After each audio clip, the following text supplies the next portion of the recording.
Okay. Are we good? Oh, I think we're good.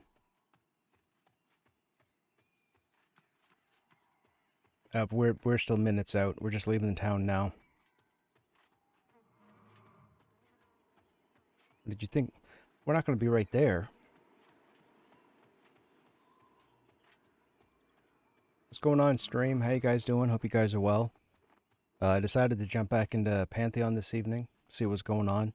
We're going to a group in Halnir's, the Ghost Room. I've had a lot of fun, man, with Last Epoch. I rolled a tune today. No, a mount is never a good thing. If mounts come into this game, I'm done. Whining or not. You don't need mounts to run through this game. The second you get faster than the mobs, go play something else.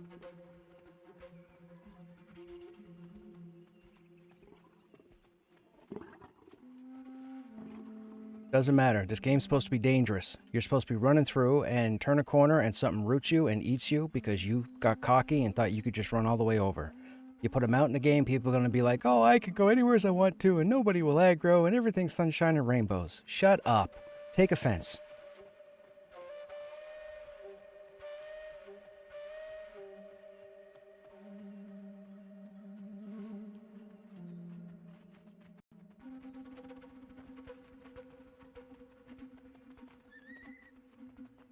It takes like 4 minutes to run from Demeth to Halnir's utilizing sprint. That's it. 4 minutes. You don't need a mount for that.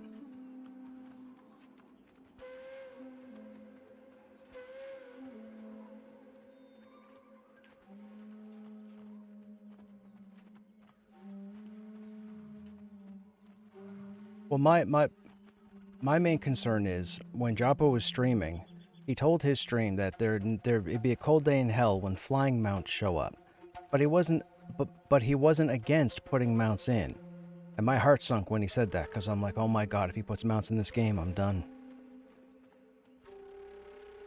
This game is supposed... I've had a running joke for the longest time. Krushnek, he who trips over spiders. Because for that reason, I run through this stupid field, or this stupid forest, I don't see one of those stupid spiders at night, it roots me, or webs me, its friends come over, eat me for breakfast, and I'm screwed because I wasn't paying attention. I start paying attention, I get more cautious, it's more exciting that way. So, people that want mounts, go play another game.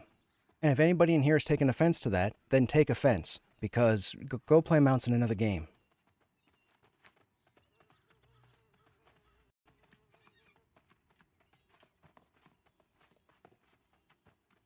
Yeah, oh no. I know. It's more or less as an ongoing gripe, or I'll be whining about it until the game launches. Like if we go 12 months and then all of a sudden mounts show up, you know, there's going to be other stuff to play at that time for me. But yeah, mounts are going to ruin this game. Period. This particular game, not games in general. Some games need mounts. This is not one of those games. Well, and that's just it. They're working on one continent right now for launch. The initial plan, my understanding was, I thought they were going to have 3. So if you had 3 and you had to port and you ended up in some Arctic area like Western Wastes or Eastern Wastes or whatnot, then, you know, I guess maybe a mount if the zones were 4 times larger than they are right now. But the zones in this game, as big as they are not that big. I went on stream through Silent Plains, and I ran my stream through the entire zone in, might have been 15 minutes worth of running. That's it. The entire zone.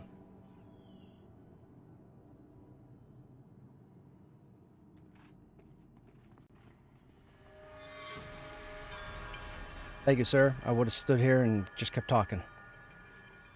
You'd be like, come on, man, move. Thing only lasts 9 minutes and it wears off in 6. Get down there. And I'd be like, okay, I get it. Don't hurt me.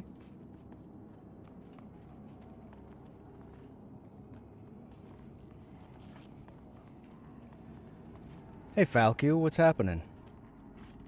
Most games these days make it way too easy. But yes. Did you ever play EQ? Oh, buddy. Did I ever play EQ? You may as well call me Mr. EQ. I just spent the last 10 years streaming EQ. I've been on like 7 different progression servers with the same guild.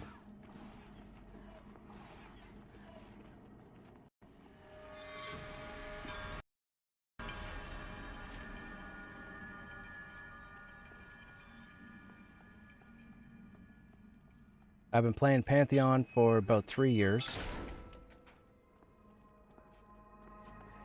My main is a warrior. I've been through 6 of them.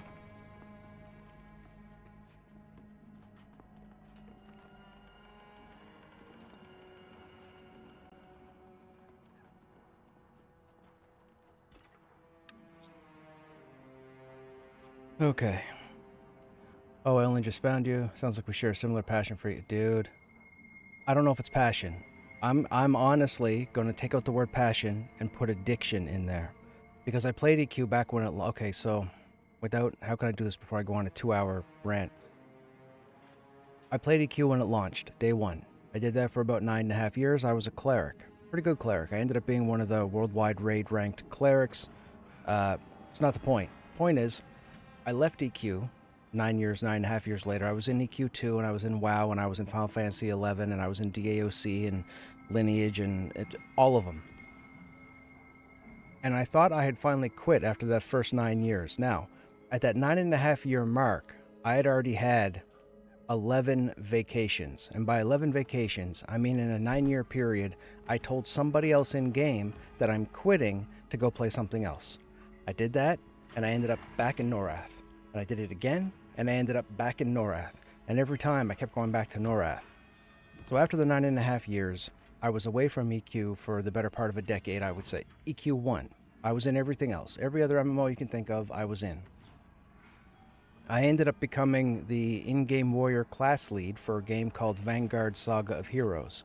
So I actually got into the development beta and helped Sigil Games build Vanguard and the warrior, which to me was fascinating because I was a kid at the time, but it was amazing. Anyhow, I started streaming about, 11 years ago? Might even be 12? Around 2013, 2014. And I ended up trying EQ out at that time one night to show a viewer, because we always had conversations in chat about MMORPGs. Why did I speak so highly of EQ every time we talked about WoW or Final Fantasy or DAOC or Lineage or Arcage or Terra, Horizons, etc., Star Wars Galaxies. So I never should have made a character, but I made a character and I got hooked, and I met 2 individuals that night in a guild.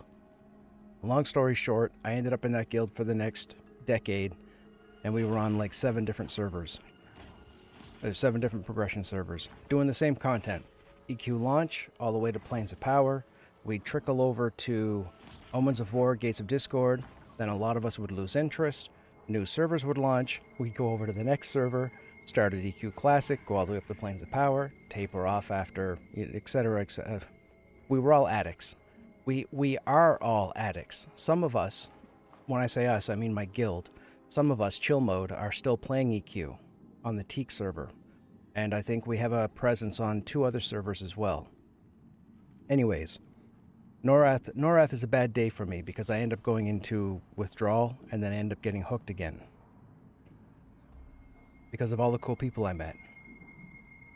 Sorry, just organizing my skills. I had them set up for DPS the other night, not for tanking.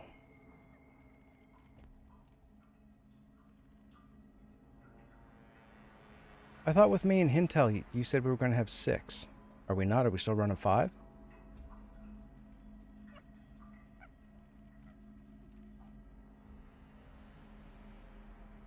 Okay, we don't need that.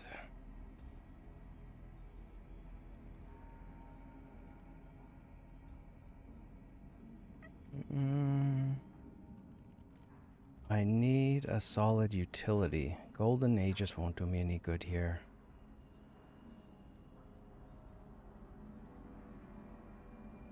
Avengers we already have.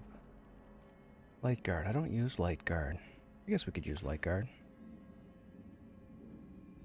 Okay, I got that, I got that, I got that, I got that, I got that. I don't need anything else for tanking.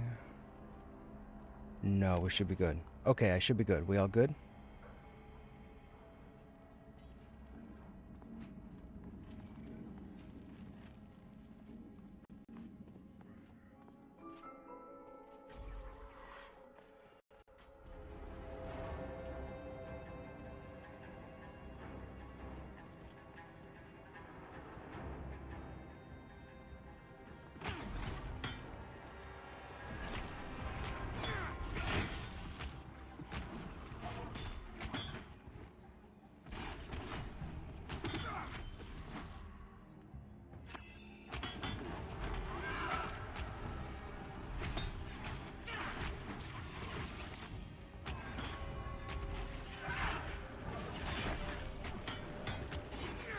You played 99 to 2008. Now I keep going back for more. You'll start the next TL. Yeah, that's.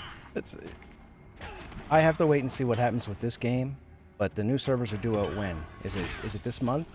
Like the 18th, right? Or the 15th or something?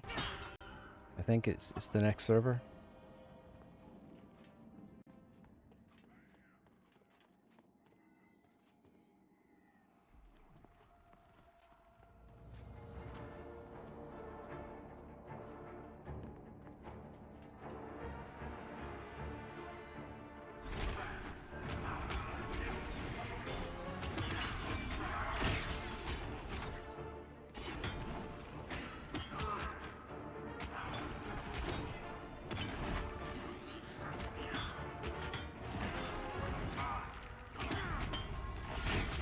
I'm trying really hard not to get back into EQ.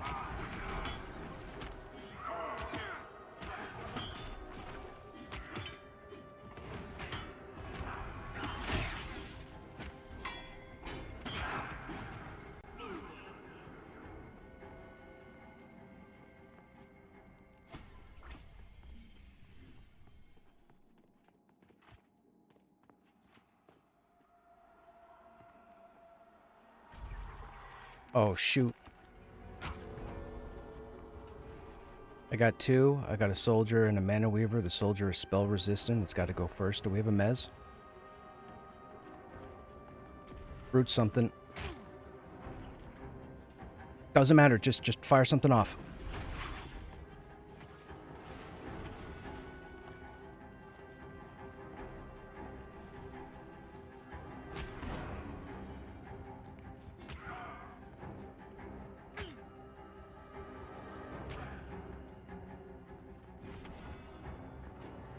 Root the soldier. We'll take the mana weaver. Okay. Everybody move away from the mana weaver. Everybody in the soldier.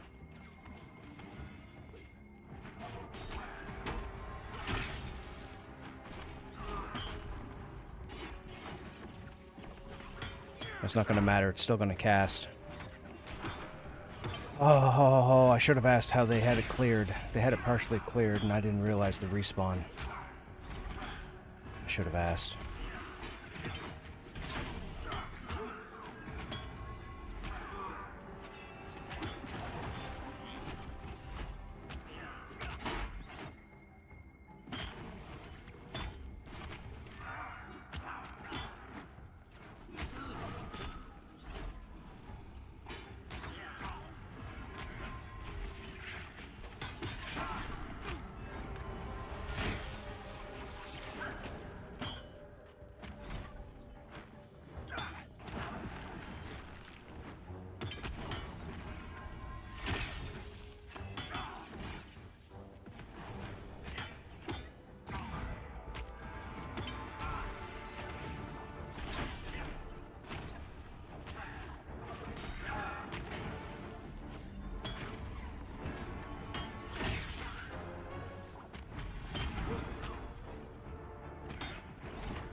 Hey J-Tal, what's happening? How you doing?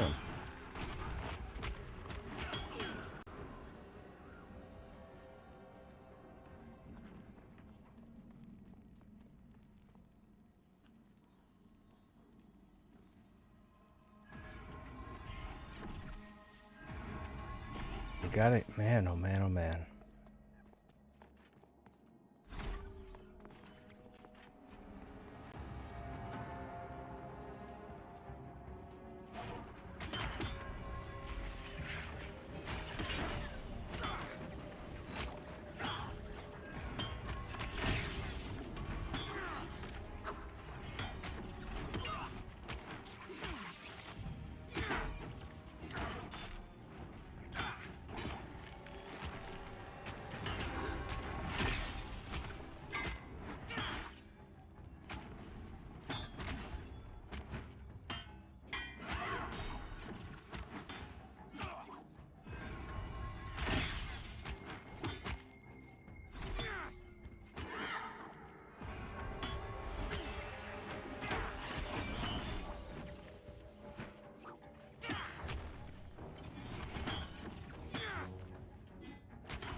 Hey Uber, what's going on? Crazy strong now? I don't know if I'd say crazy strong. I mean, I'm not seeing much of a difference.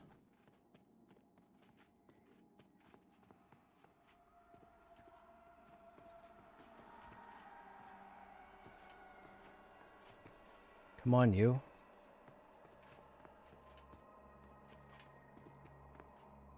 Why aren't you moving? That did it. They didn't even go aggro. They just instantly ambushed.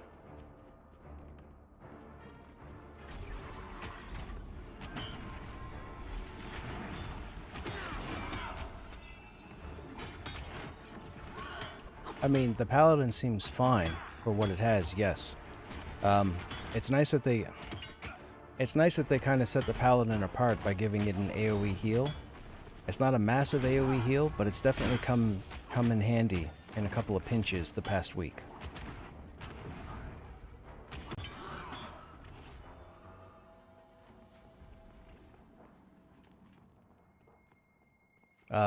They have the fact they changed Smite, so Smite's no longer leans towards undead.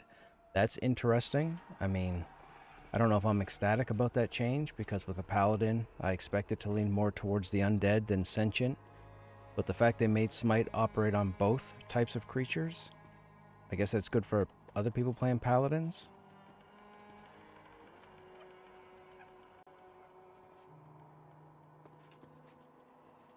That was a long walk. Perfect.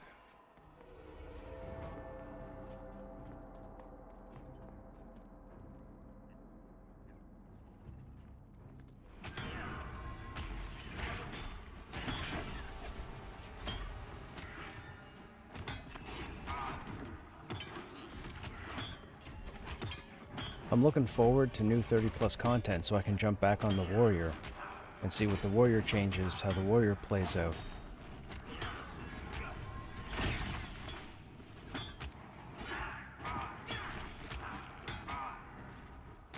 I'm not going to say I'm excited about that too, but I still want to see what the changes are going to be like.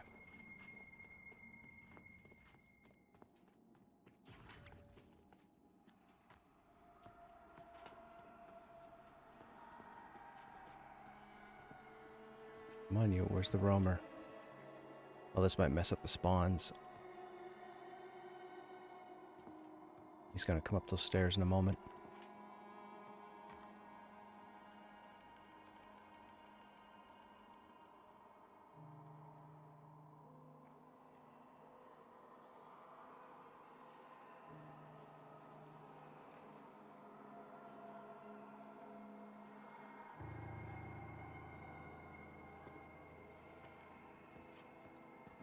Come on, you.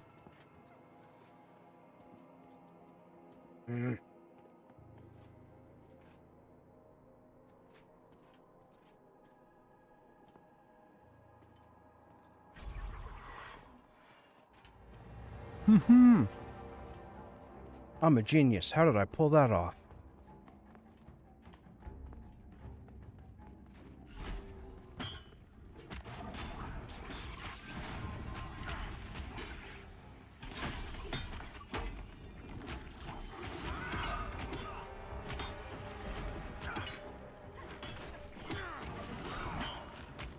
So I'm hearing if you stack Wisdom, you get to the point where it's possible to solo heal a group. What?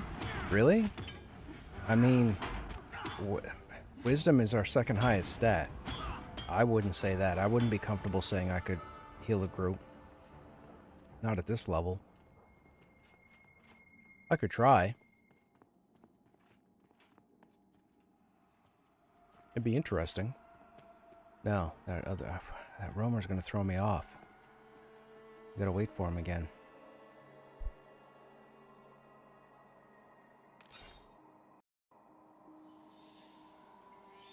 Yeah, our three main stats are Strength, Wisdom, and Stamina, which is how I wanted it on this guy.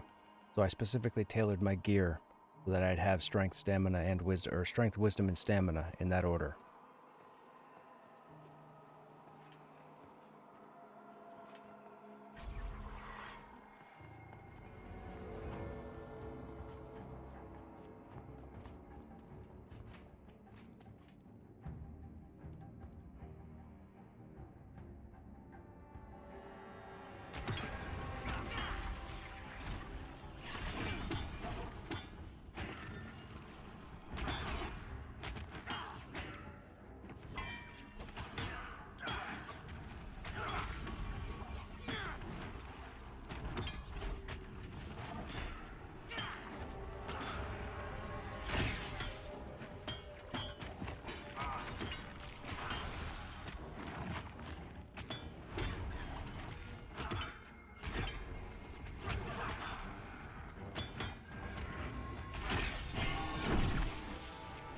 Yeah, see, my group heal didn't heal for a whole lot there.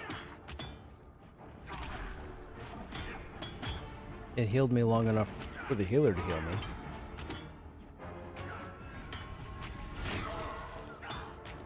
But yeah, so I started another melee today in the last epoch, and I decided to choose Paladin just to see how the Paladin class plays. Dude, I can go toe-to-toe with anything.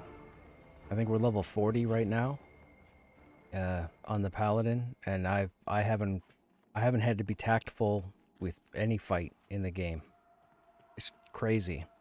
Paladins have skills you can put points in to up their resistances.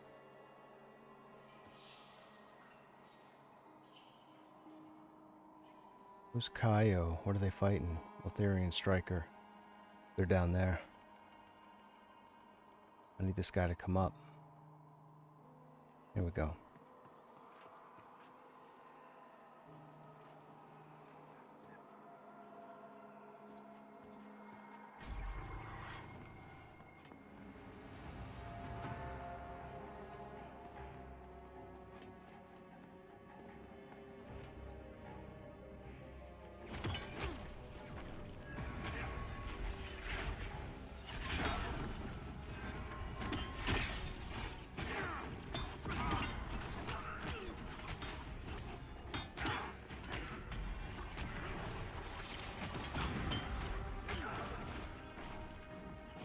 You picked up Jedi Survivor? Dude, I can't... Man, they can't make a third one fast enough.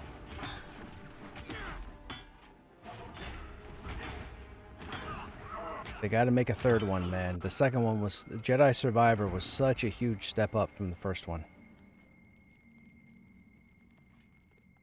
Anybody who wants a good Star Wars-based single-player action adventure game, Jedi Survivor, believe me, it's your only option. The game's phenomenal.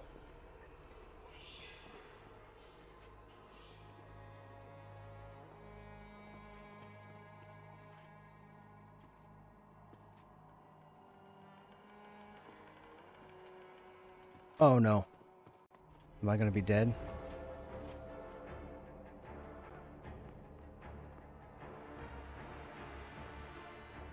I don't see a second one. Okay, I think we're good. Could be wrong. Wow, how I pulled that off without aggroing the one against the wall, I have no idea, but it worked.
Oh, Intel's 25. Okay. That's where the aggro's coming from.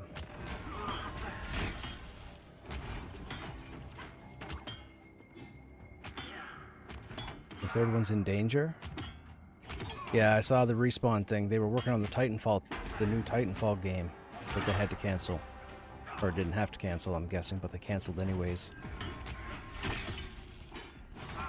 Some people out there believe it had something to do with the marathon showing.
Oh, I forgot to... Hold on a second. I know I forgot something.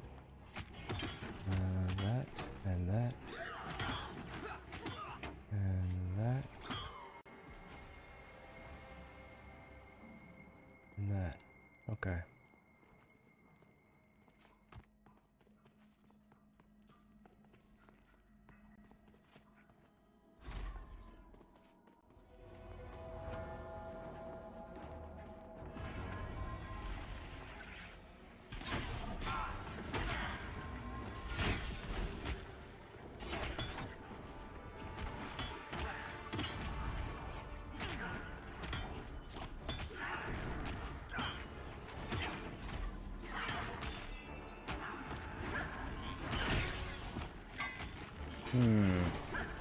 Interesting. Gotta time that again. Okay.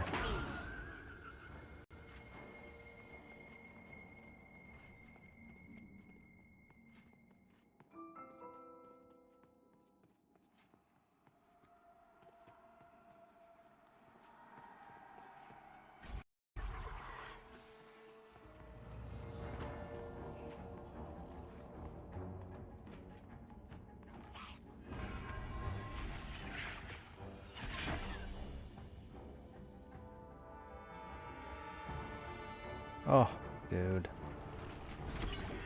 Wore off before he got here. I don't know why he took so long. He must have precast something.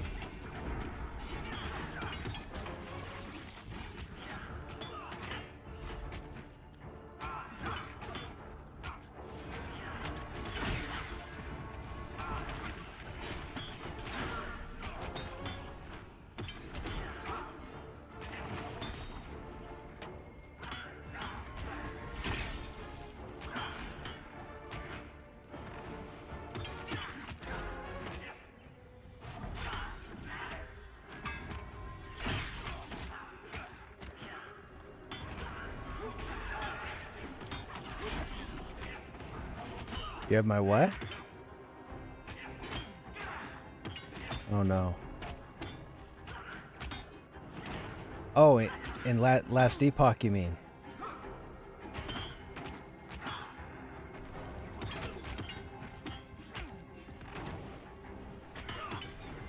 I rolled a paladin today. Got him to level 40. Those things are ridiculous. I can toe to toe everything in the game so far.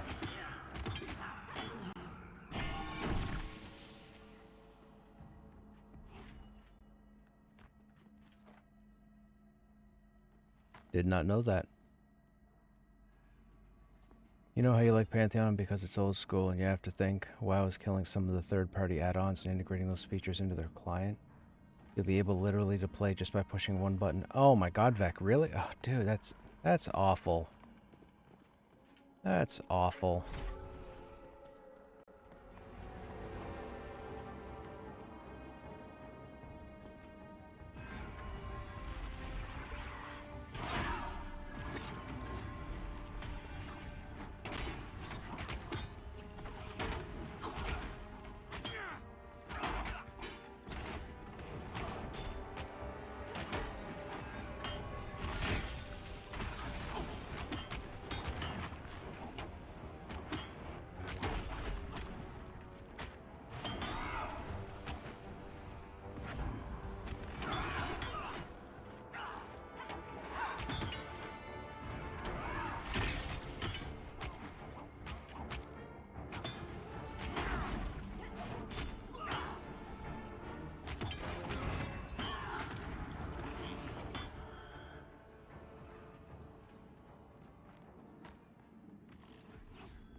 Okay. I'm gonna actually bug that crystal in the stairwell.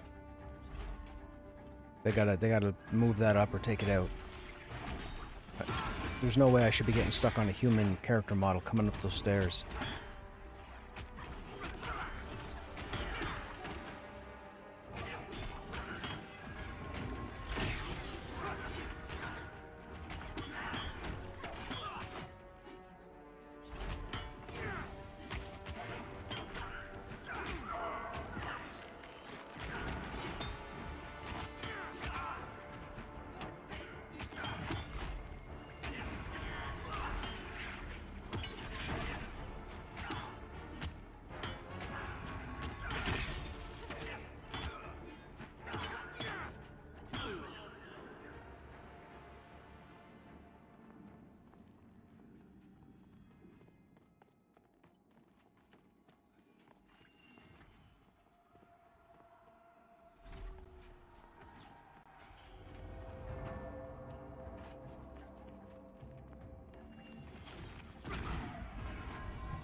Just search WoW one button rotation.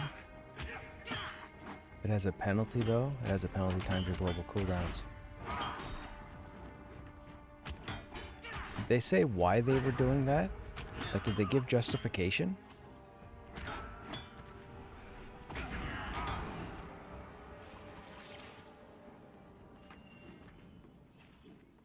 How is it every time the mob's just about to die, I take the biggest chunk of damage?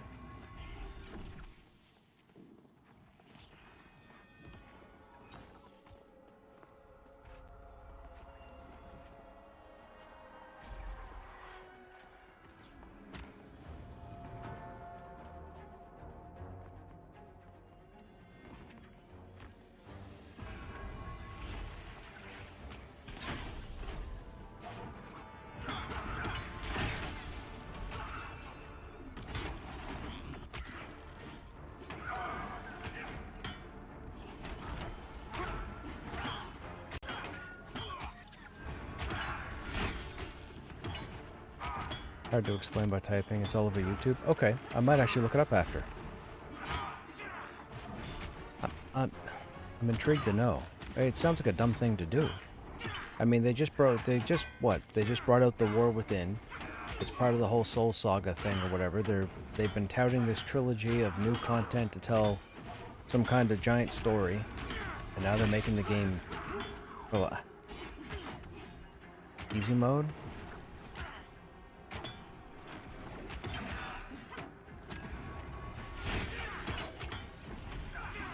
That doesn't sound right. There's got to be something to it.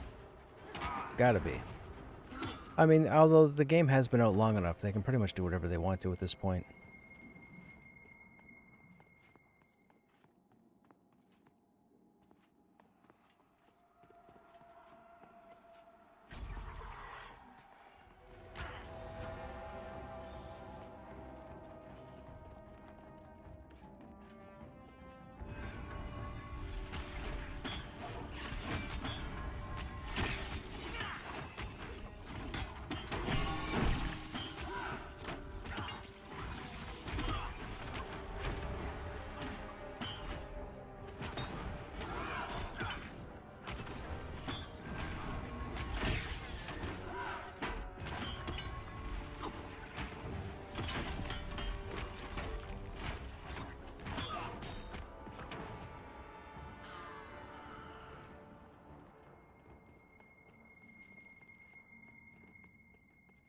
It's opt-in.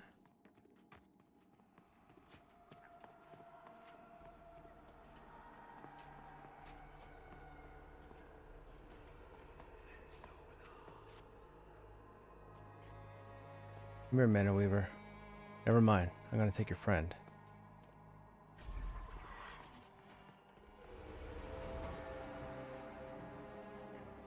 Nope, nope, nope, nope. Line of sight.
Come on, dude.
Oh.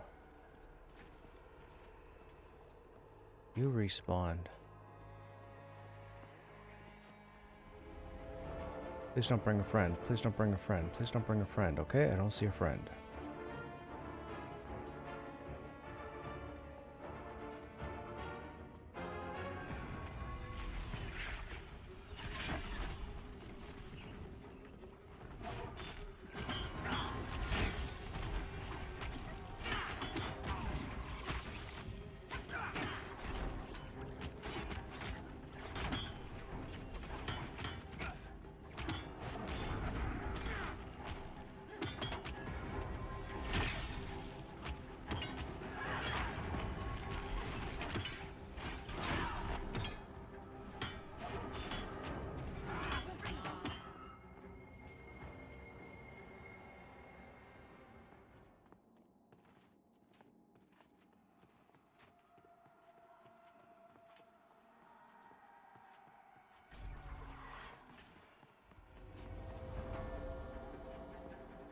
Nope.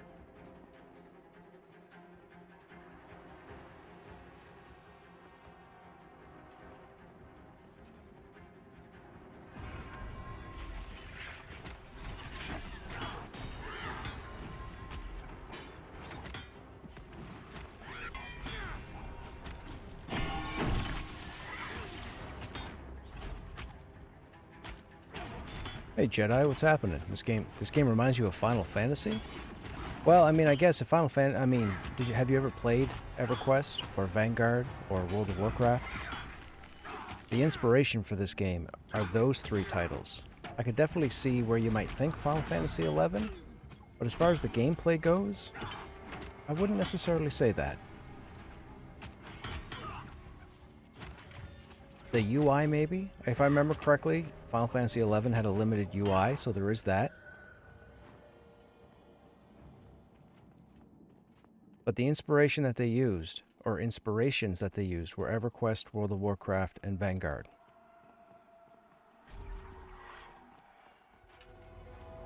Uh-oh. We might get two. I'm on a Mana Weaver, if we get the ad, as the melee. Give me a heal.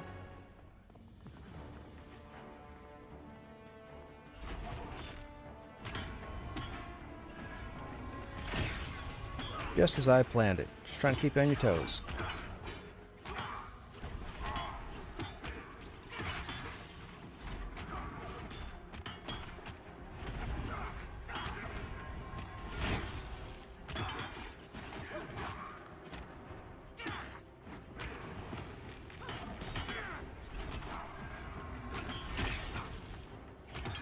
See what I mean? I just took the hugest amount of damage there, near death.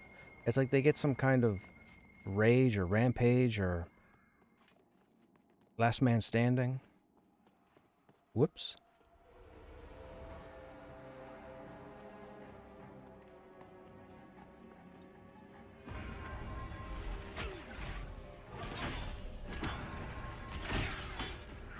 Just as I turned that corner, I saw them start to cast. I was like, uh-oh.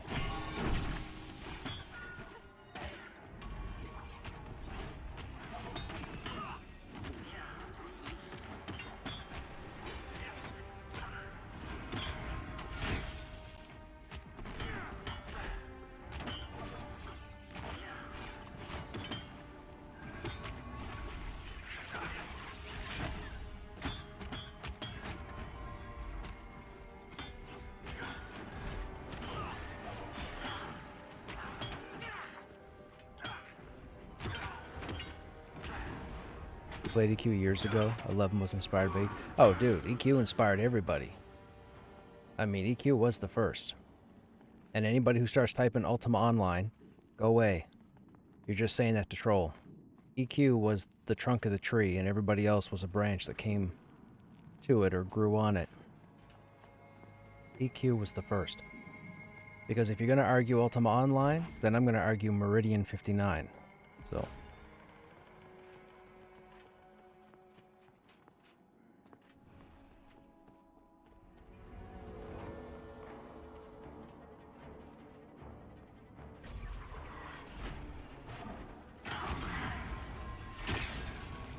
And some of y'all are gonna go, what's Meridian 59? To Google.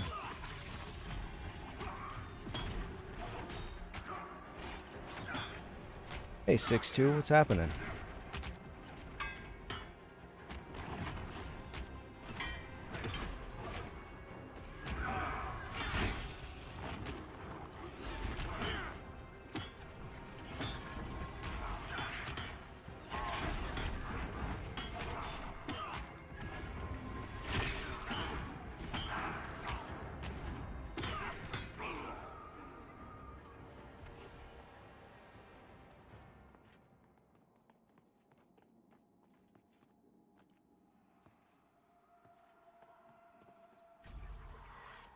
Get off the wall. Who you think you are, MJ?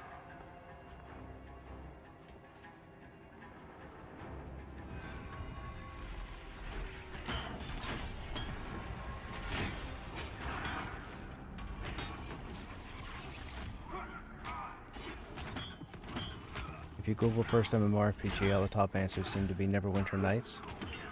Oh, I guess you could say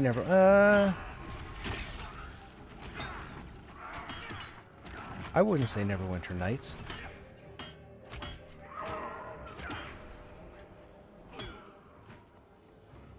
What was the release date for Neverwinter Nights?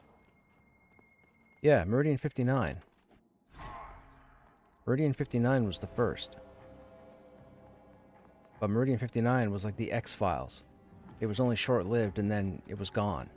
And then EQ showed up and everybody decided to build their games off of EQ. It's just nobody could duplicate EQ because EQ was a massive undertaking. Like, for those who weren't there, let me give you some gaming history. 3 years after EQ released, so we're talking 2001, I want to say, the internet was starting to change. And a lot of companies were starting to come out with their own gaming divisions. And the internet was brand new. Not everybody had the internet. Computers were very expensive. But at that time, EQ's largeness ended up being its bane, because a lot of people who were part of 72-person raids, all of a sudden a bunch of players went to Counter-Strike, a bunch of players went to this game, that game, DAOC, Lineage, whatever, insert MMO, RPG, FPS, RTS games here. Because of that, all of a sudden these 72-person raids couldn't find 72 people, so they ended up going down to 50 people, and then 30 people. So they changed the raids from 72-person down to 54. They did that for a while, they kept 72s in, and then 54s took over. But by then, so we're talking 2001, 2002, it was too late and the gaming landscape had changed. So SOE and Blizzard were both working on... Well, SOE was working on their next MMORPG, and Blizzard was working on their first MMO. Most people don't know this. Blizzard used EQ developers to help come up with WoW, to help build WoW. That's why the inspiration for WoW was EQ. So anyhow, at that time, 2001, 2002, EQ got smaller, meaning that most guilds didn't have enough people for raids. So when Blizzard and SOE decided to do their games a la 2003, 2004, they decided to make them smaller, more intimate experiences, but just as challenging. That's why you get 25-person raids or 24-person raids, or I believe WoW at a point had 40-person raids. That's where gaming went. Then we didn't see large-scale raiding again until PvP. When PvP showed up, then you had 50, 60, 70, 80, 100, games like Ion or Aeon, DAOC, Lineage, those became large-scale. But the thing was, those were drop in and drop out because you didn't have to have the same 72 people show up to do stuff. You just had to have bodies. That's it. Bodies jumped in, invited them, away you went. So unfortunately, nobody ever duplicated EverQuest. The internet, it wouldn't have been a good idea. Some EQ faithful will say today, oh man, if they made EQ1 the exact same but with new graphics, it'd be phenomenal. No, it wouldn't, because it would still have that high 72-person requirement with too much content for people to get done. So it would suffer from the same problem. That's why EQ3, they're working on EQ3 trying to use inspiration from EQ1 with the lore and the gods and classes and the land mass and so on, but they're trying to avoid making a 72-person raid setup. As an example, because it's just not possible today. No game has done it. The Final Fantasies haven't done it. WoW hasn't done it. Arcade, Terra, Horizons, got Shadowbane, BDO, Vanguard, Pantheon, none of them. None of them could sustain that kind of a situation. Now, with that said, people will say, well, why hasn't EQ died off, or why is EQ still going? Because there are still those faithful that play that game. I'm one of them. I just got through saying an hour ago that I just spent the last almost 10 years streaming EQ. I don't know why I ever jumped in that first day, but the addiction hit me again, and well, that was then, this is now. Anyhow, there you go. That's why games will never be as massive as far as scope as EQ was. It just won't happen because it's not friendly. Anybody who's played EQ knows that EQ is not friendly. Until you get into a guild or meet people that are pretty cool and know when to be serious and know when to pay attention, then you can have a lot of fun. But EQ is not WoW. World of Warcraft, you could jump in no matter whether you don't know your head from your arse, whether you're the greatest gamer that ever existed. Everybody can jump into World of Warcraft, create a character, and do something, and feel good about it. You can't do that in EQ. It's just not possible.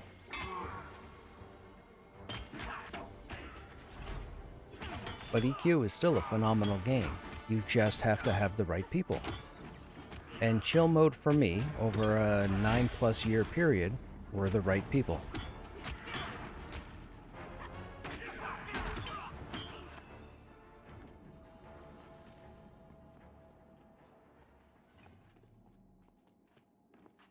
Now, chill mode finally came over to Pantheon at the beginning of early access. I was already here. I've been here for a while.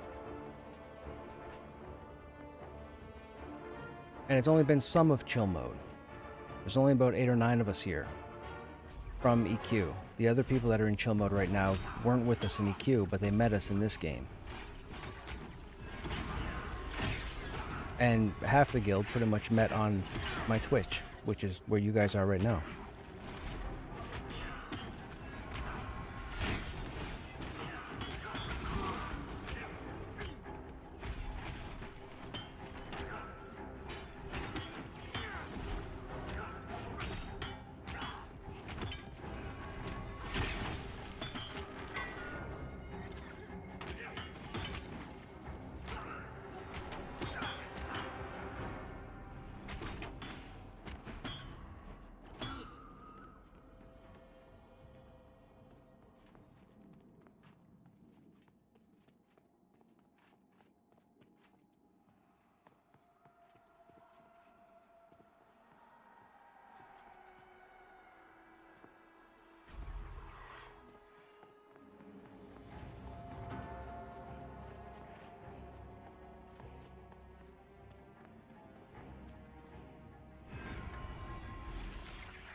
What on earth was I... What? How did my target come off, and what was I targeting in the meantime? There's nothing else here.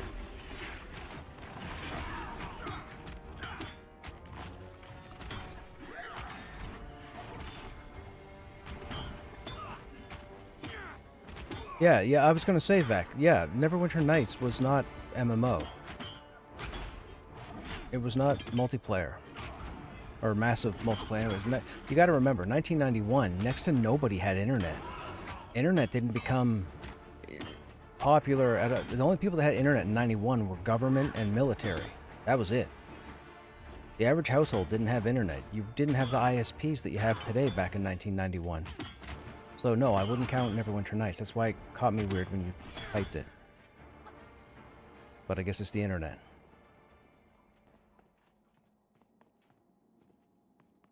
Yeah, 1991 does not count. Meridian was like 97, 98. That's when the internet was... Yeah, Neverwinter Nights doesn't count. My God. I remember playing Neverwinter Nights across the street at my buddy's place. I think we played it on a 486.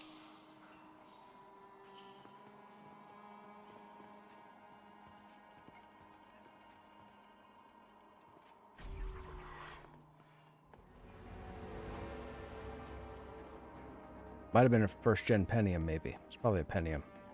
I can't see it running on a 46. Could be wrong.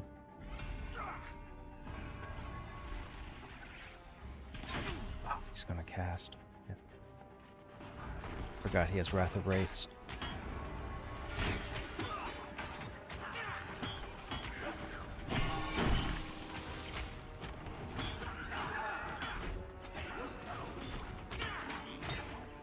I remember getting the beta invite for Meridian 59 in the mail. That was crazy.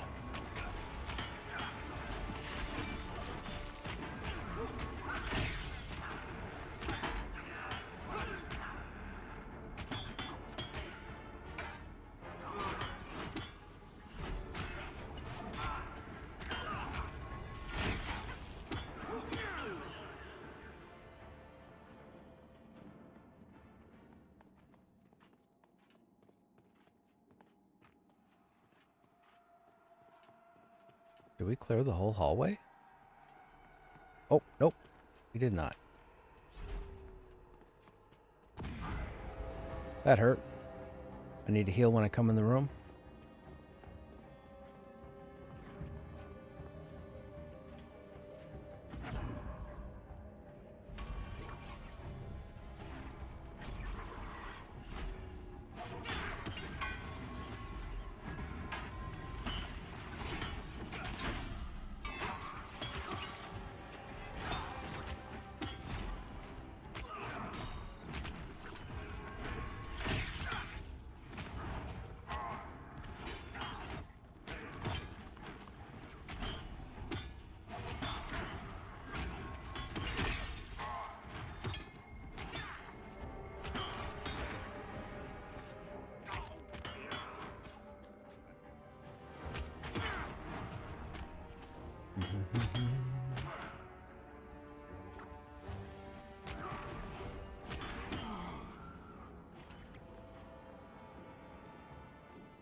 Oh, shoot.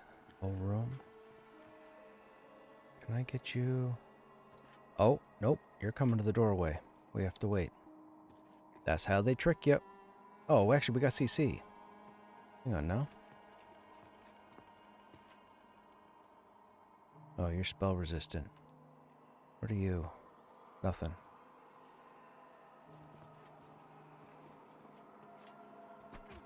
Oh, no.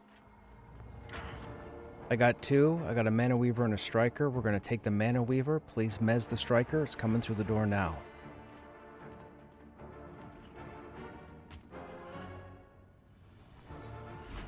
We got three. It's alright. Just mez it.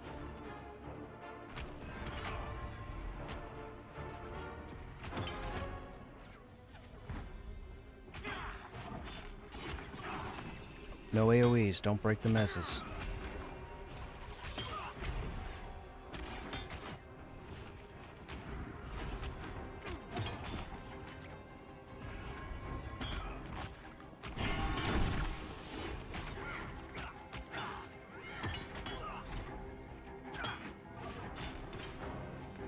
And a mez was broken.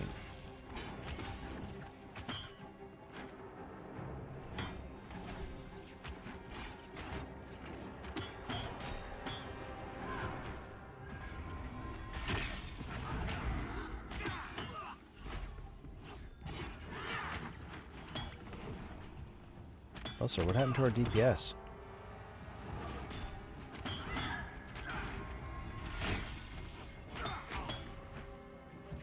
Okay, we're on the other Mana Weaver next.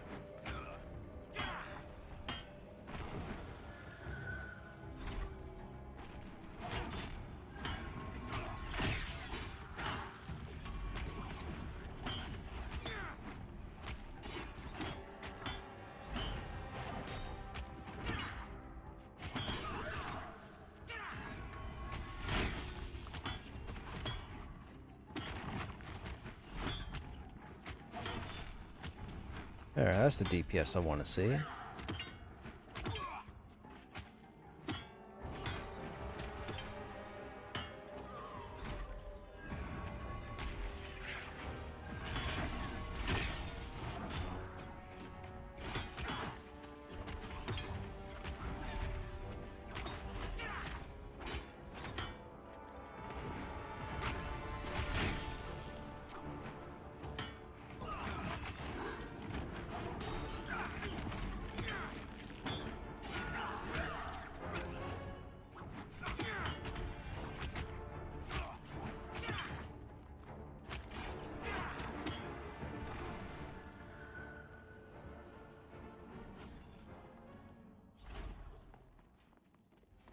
That was quick.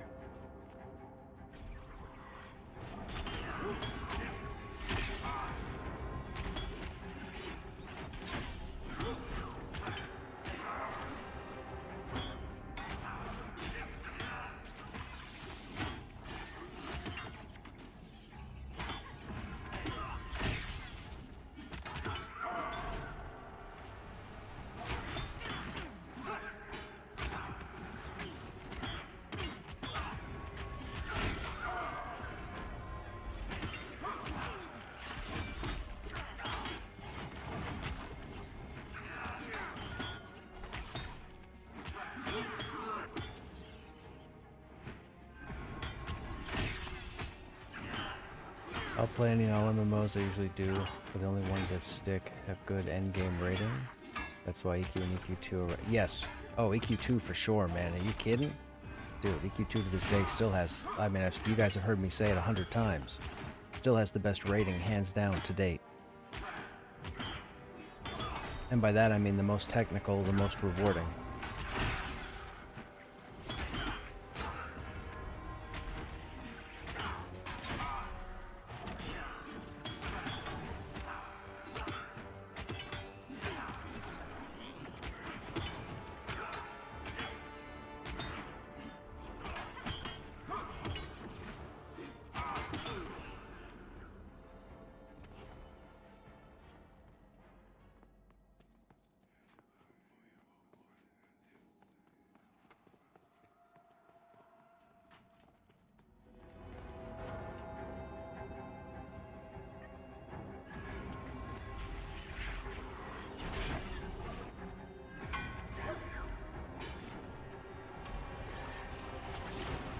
Oh, I just missed with everything.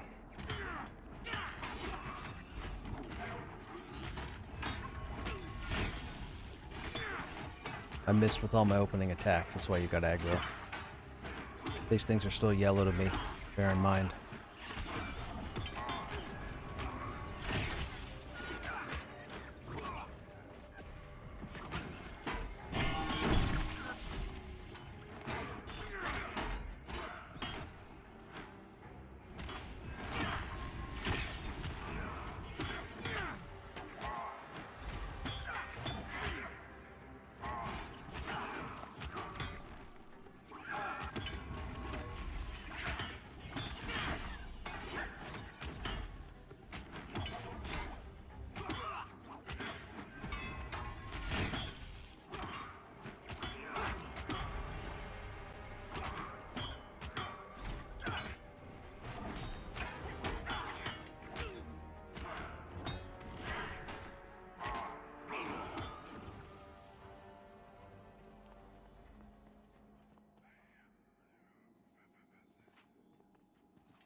That's a good hit.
Funny that Cacao Games is releasing 2 fully fleshed out MMORPGs one after another. Chrono Odyssey into this year and Arcade Chronicles. Arcade Chronicles, is that based off of Arcade? Is that the sequel to Arcade?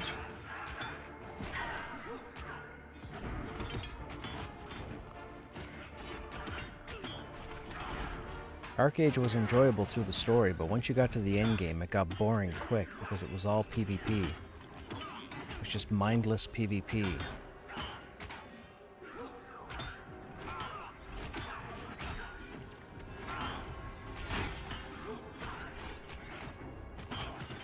What was it, the Diamond Shores? Crystal Shores? I can't remember.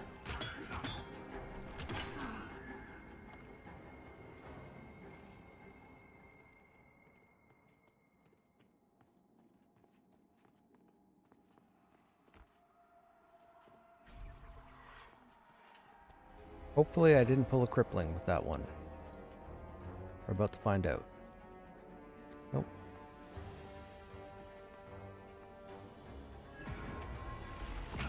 Oh, Mana Weaver. Got an ad, Mana Weaver.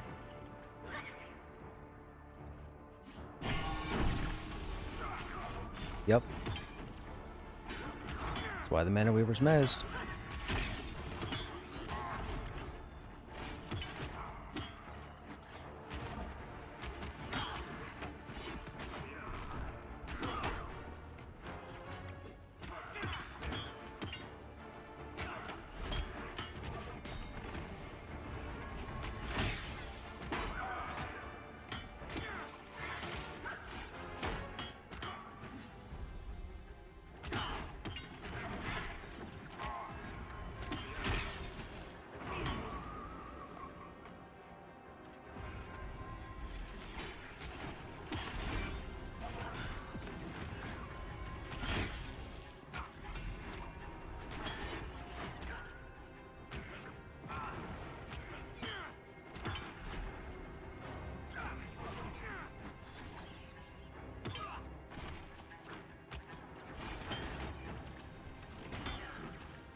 Ladders was fun as well as the Rift class style. I don't think I stuck with the Apex. Yeah.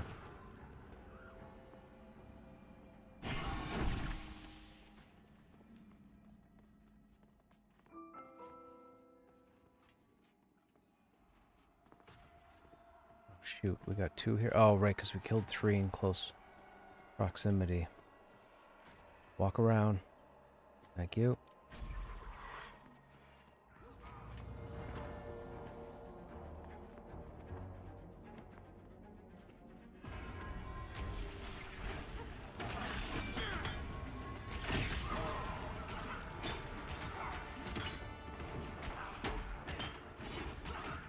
Hey, Room, what's going on?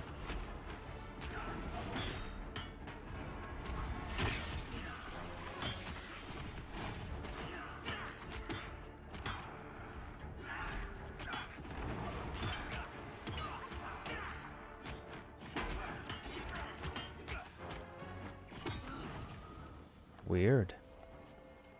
Well, hello.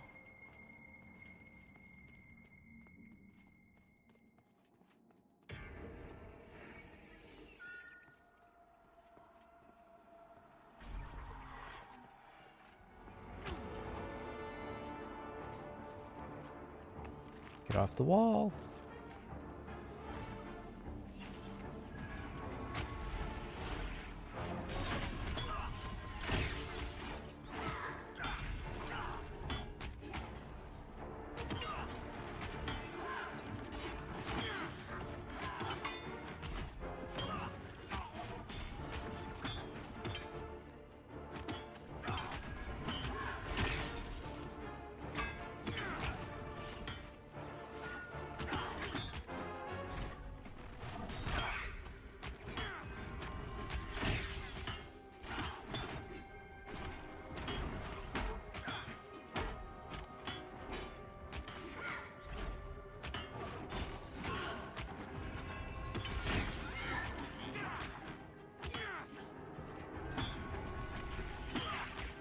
So 50 years after the events of the original, Chronicles introduces new characters and conflicts.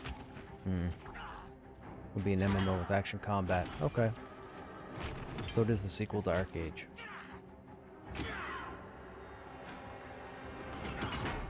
I never heard of this Chrono Odyssey though. I know Chrono Trigger. Is it related? Or did they just use the word Chrono because of time?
That was a big nuke right there.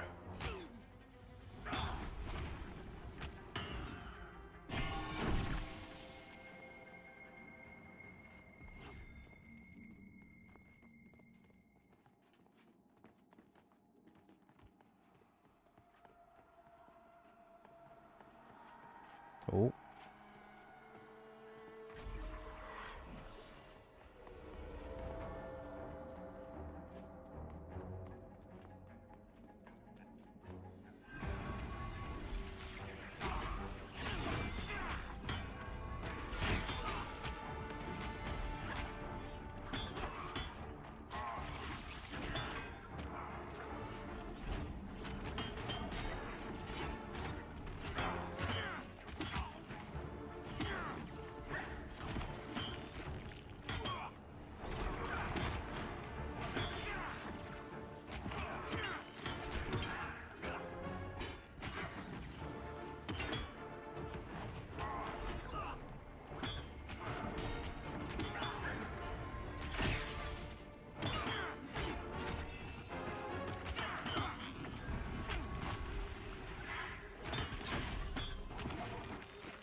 Hmm.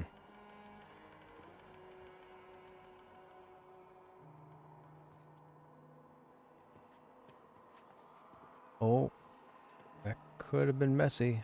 I think our CC's AFK. Oh, never mind. We got another one.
Come on. Gosh darn it. I think I'm gonna die.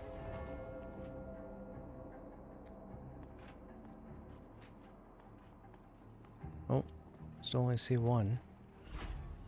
Yeah, just one. Haha! Fantastic.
Oh, bad time to stun. I'm gonna lose aggro.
I was trying to get through my dinner when I first started the stream.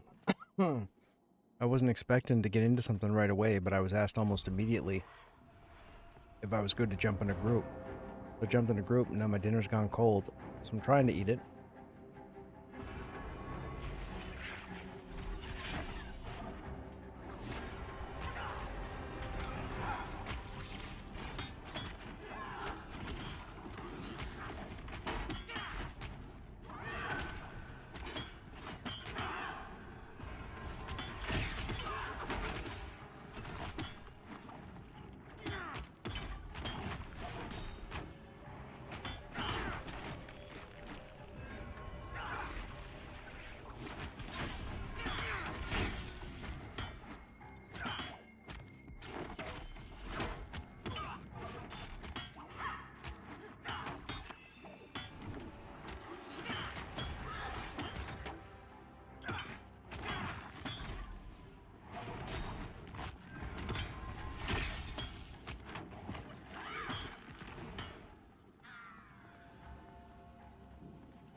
Ooh, you took a different way to path.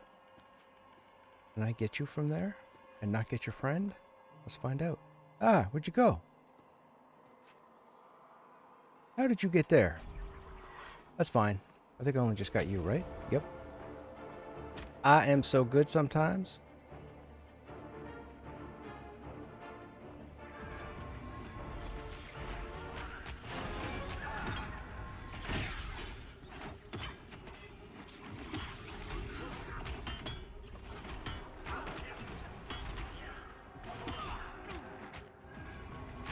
Enchanters would hate me.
They call you the peeper because you're always peeping around corners. I mean, I guess the peeper would be better than peeping. He who does the peeping.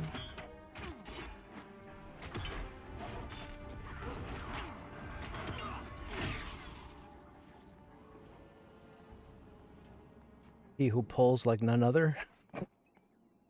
He who pulls like a champ.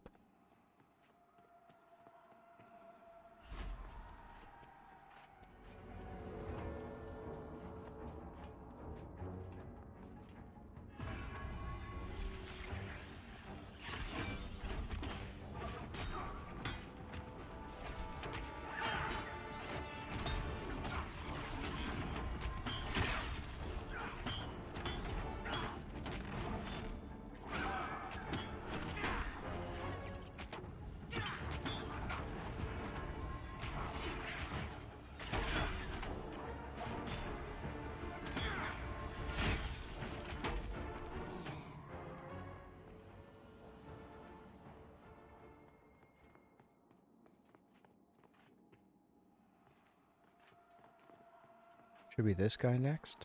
Oh. Nope. Yep. You. You're the next contestant. Oh, did I get 2? I got 2. Coming out with 2, we're going to be on the soldier. Please mess the striker.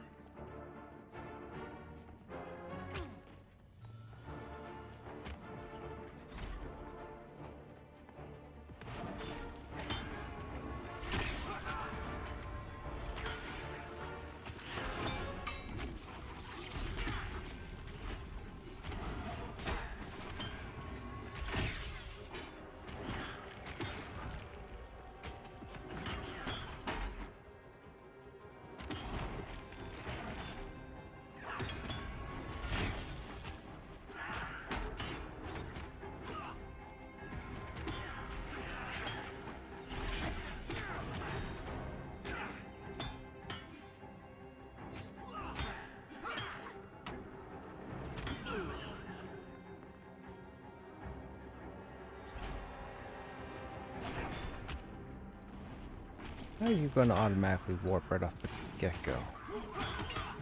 That was rude.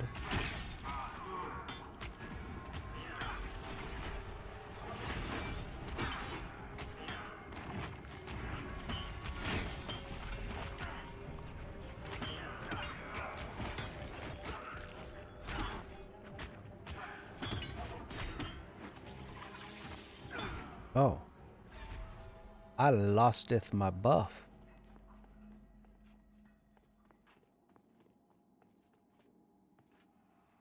Oh, they spawned at the same time.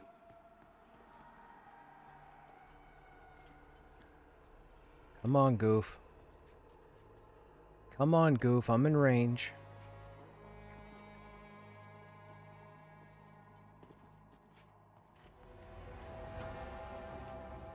Try to get me to go close enough to aggro the Mana Weaver.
That's clearly a high-level tune.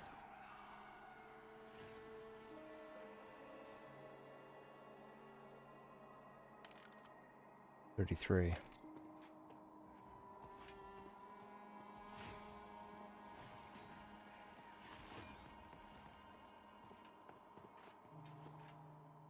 Hello, mob I didn't know was there. Uh-oh. We got 2 coming. I'm on the soldier. Please miss the disciple.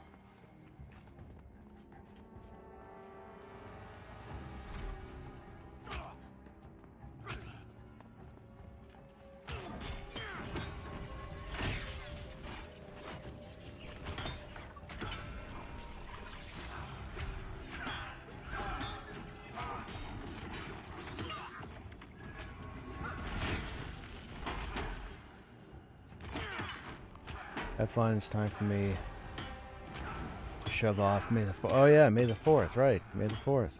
Have a good night, man.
Nice to have that room broken up.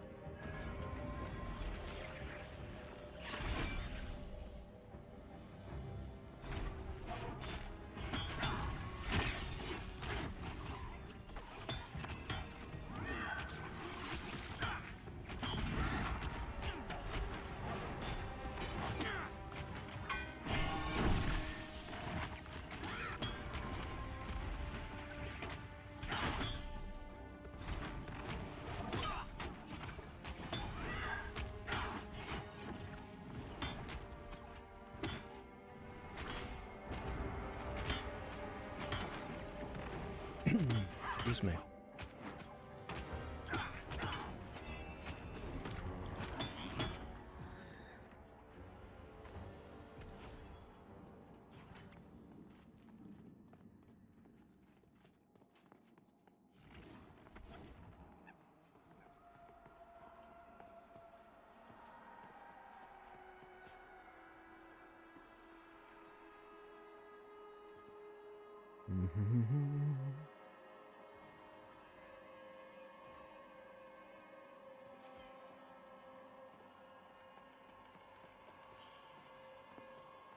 What is due to spawn next? I don't remember.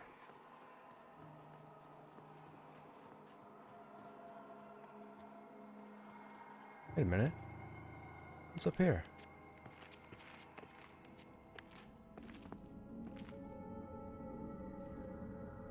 Huh. I didn't know this was here.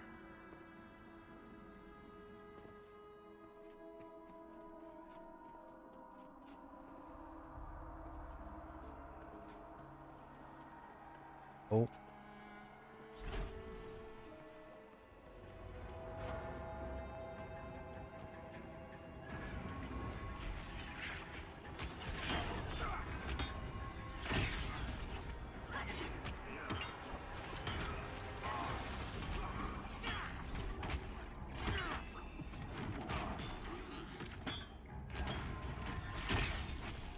I didn't know that that opening was there.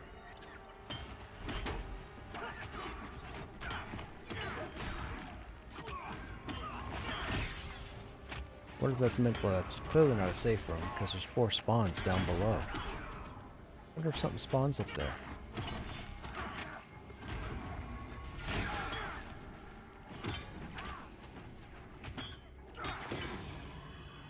Somebody dung.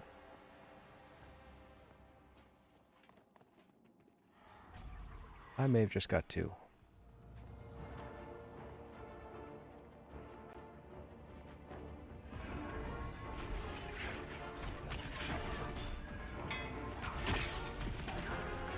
Just the 1. Fantastic. Just as I planned it.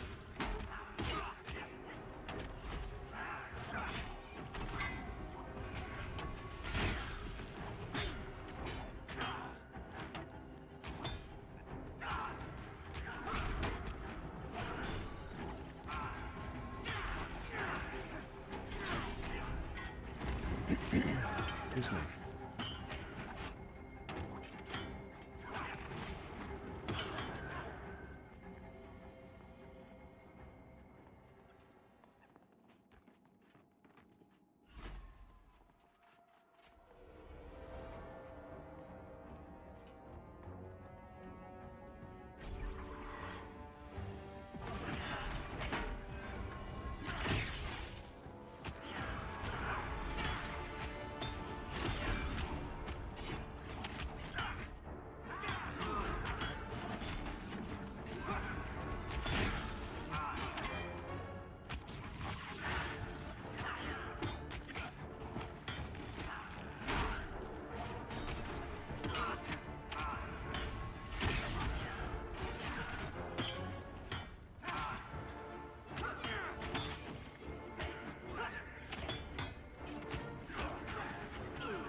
You're not up yet.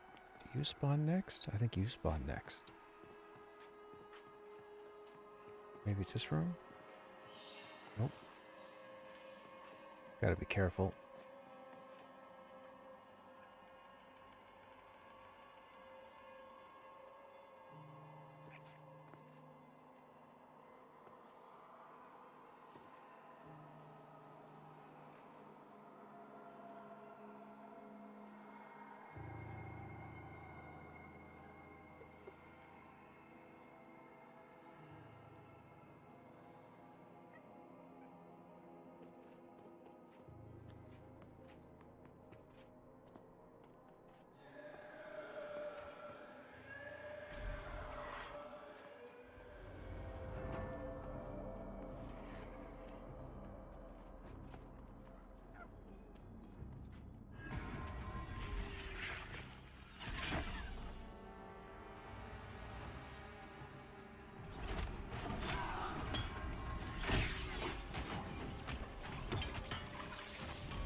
The changes to readiness will make it much easier for other tanks, other paladins.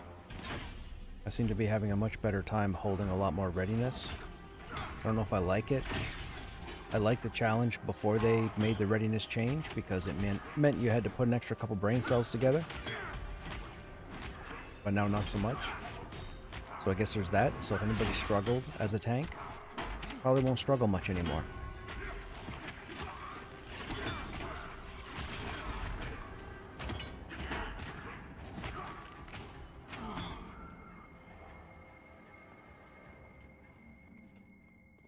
I'll be interested to take Krushnek off the bench and start running new content when it comes in and see how the warrior changes are.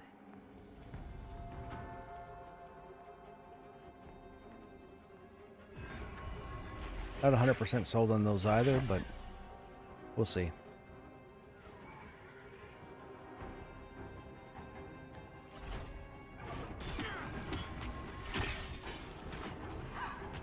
Hey Yeti, what is readiness for? So if you notice up here in the top left where your marquee is, where your name and your hit points are, there's this white bar here called readiness. It's in 3 chunks of 1,000 for 3,000 altogether. The majority of skills in the game that players have that utilize readiness typically utilize 1,000 readiness. So I'll use the example of a paladin.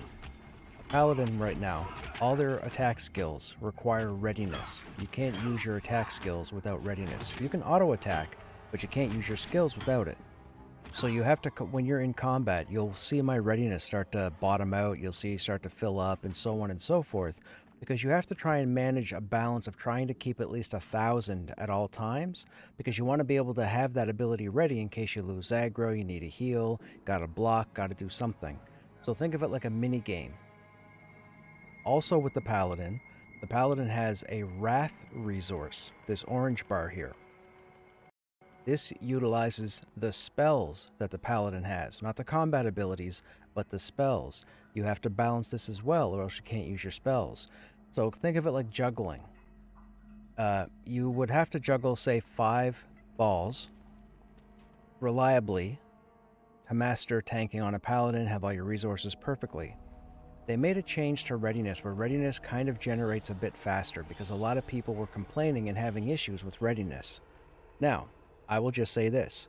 I've been playing this game for about 3 years. I've never had an issue with readiness on any tunes that I've played, and I've been through 6 warriors. With that said, a lot of players have had issues with readiness. So they kind of tweaked readiness so that players would get it a bit more often if they did the proper things they would need to do based on their class. So that's why, as of right now, readiness on a paladin seems to be, I won't say substantially better, but it's definitely noticeably better than it has been. At least for me.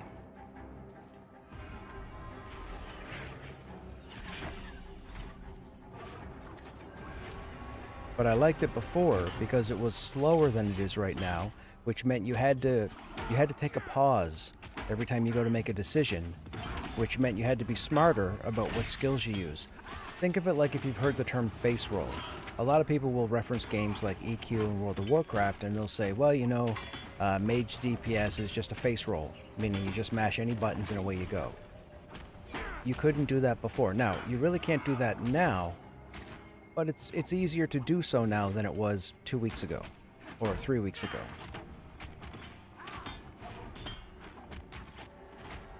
Now, the thing with casters. So, I was talking about paladins and tanks in general, the paladin, the warrior, and the dire lord. The thing with casters do a lot of damage. They don't want the damage to be outbalanced. So the reason why casters had more of a readiness requirement is because they weren't meant to use their abilities as much as melee do. If they started doing that, they'd be ripping aggro every fight, and it would be a nuisance, and it would be stupid. So unfortunately, a number of casters had mentioned that the readiness requirement was too intense. So I believe what they did was they lessened the readiness, but they toned down the performance to balance it out. So it's a little easier now for mages, you know, to utilize readiness without face rolling, I guess, as you could say.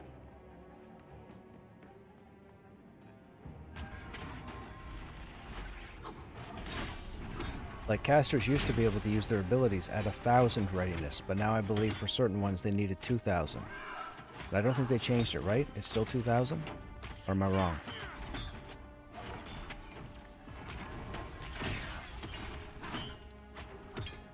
I want to say they changed it with last week's patch, but I could be wrong.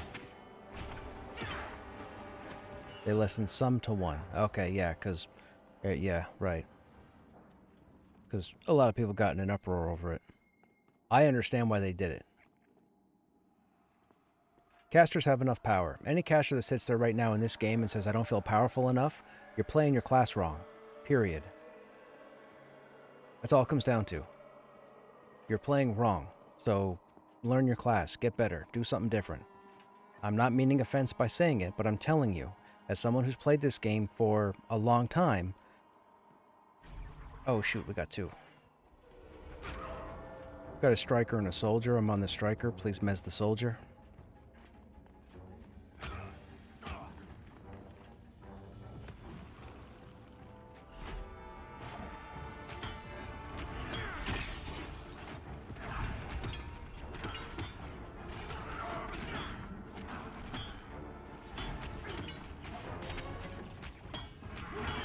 And for those who don't know, early access for this game started in December of this year. That's when they allowed a whole lot of people to be able to jump in and play, which is fantastic.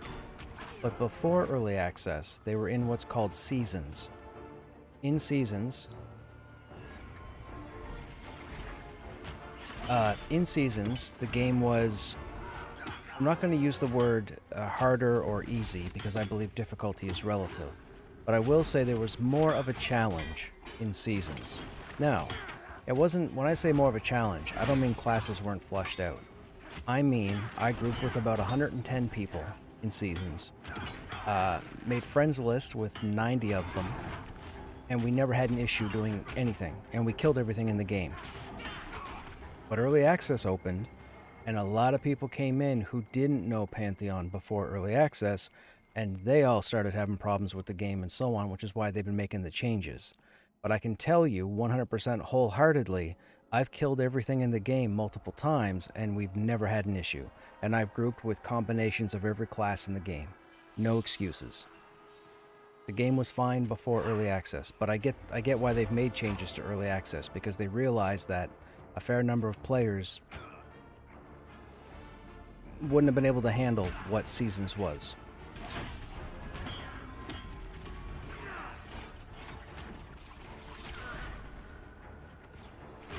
But they are trying to do their best. They're trying to do their best to get this game out as flush and fluid as possible. Now, keep in mind as well, when the game launched in early access, this was a huge gamble for Visionary Realms. This is a game that has been worked on for the last decade. Now, all jokes and trolls aside, I don't care. If you're going to hit me with a troll comment, you're an adult acting like a child, and it's embarrassing. They have had a lot of hurdles, a lot of struggles, and quite a few roadblocks they've had to overcome to get the game to where it is now. With that said, they just want the game to come out, and the EQ faithful, the WoW faithful, and the Vanguard faithful to have the next social MMORPG to play. With that said, when they brought it to Steam, that was a massive gamble. An MMORPG in development for a decade, and it's just coming to early access Steam, where you have the forum threads, 100,000 users. So of course, your first thought is, well, all the jackasses are going to go out there and start typing ignorant comments on the forums and threads like they always do with early access. That didn't happen. Hundreds of people picked up the game, 1,000 people picked up the game, thousands of people picked up the game, tens of thousands of people picked up the game. Like, the popularity of Pantheon when it came out in early access was fantastic. The issue was it still had us, quote-unquote, old codgers from prior to early access, and a number of us decided to bleed our trolliness to the internet and influence other people, and then so on and so forth, and a bunch of crap happened, and that's what happens with the internet. There's nothing you can do about it.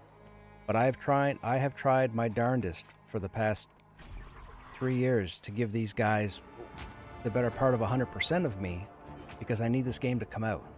I need the next social MMORPG. I need it. I yap a lot. I make friends. I type. I talk. I do it all. There's no other game out there right now that does that. And I've played them all. There's not an MMORPG you can tell me right now that's currently active that I haven't been in. But I need this one to happen. And some of you might sit there and go, well, Ashes of Creation is around the corner. Ashes of Creation is a different game. They're MMORPGs, but they're different. On a scale, I'm looking forward to what Pantheon has in its entirety versus what Ashes of Creation has in its entirety. Even though Ashes is going to be a much larger game, Pantheon's got what I want.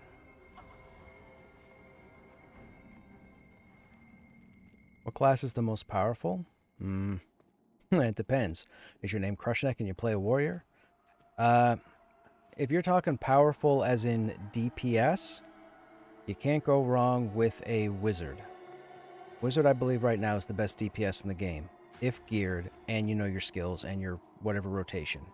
The wizard is probably the single highest DPS for right now. If you're talking tank, what's the best tank? Oh, we got two. We got two. I'm on a disciple. There's a blaspheme. Please mess the blaspheme. I might need a heal.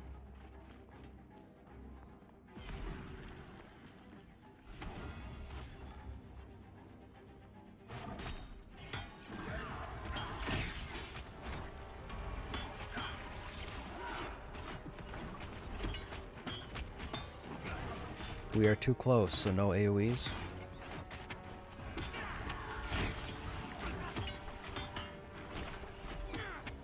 That's a problem, because paladins use one of their AoEs to help pull aggro, but I like to think I'm pretty good at this.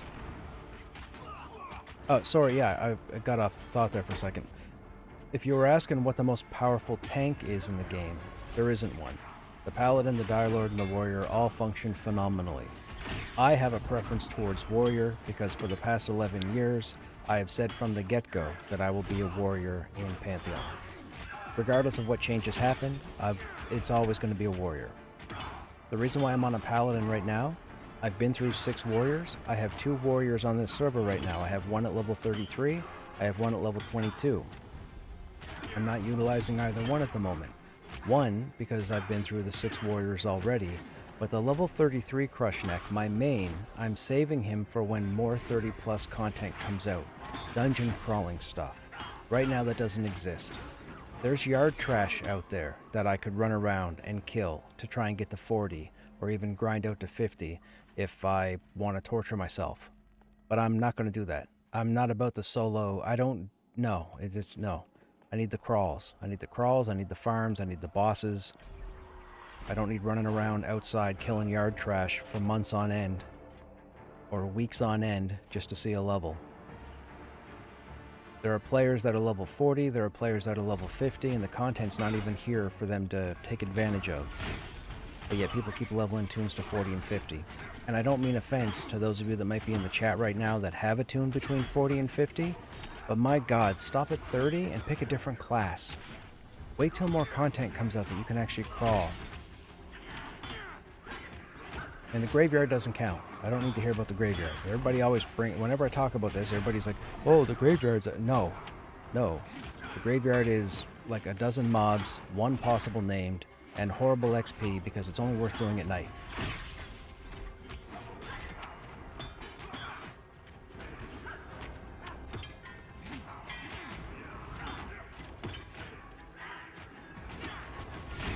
And the problem with this is, there are going to be a number of people. Now, unfortunately, there aren't a lot of people streaming Pantheon right now, or at least the people who used to hold bigger audiences. Now, they may come back when new content comes into the game. I'm not sure. I'm not sure why they're not streaming now. Maybe they gave up on the game. Maybe they stopped. Maybe they needed a change. Who knows? I have no idea. But my problem is, when the new content comes back in, they're going to be over-leveled or out-leveled, unless they plan on re-rolling a new tune.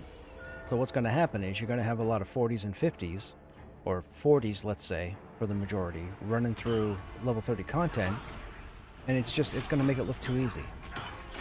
So that's why Krushnek is benched right now at 33, because once the 30 plus content comes in, that's the perfect time for me to take him off the bench and start running stuff, like Black Rose Keep, or I think it's the Ash Breathers, I think is the Eastern Plains faction. I don't even know what the Underground is, but apparently the Underground is an area that's due out.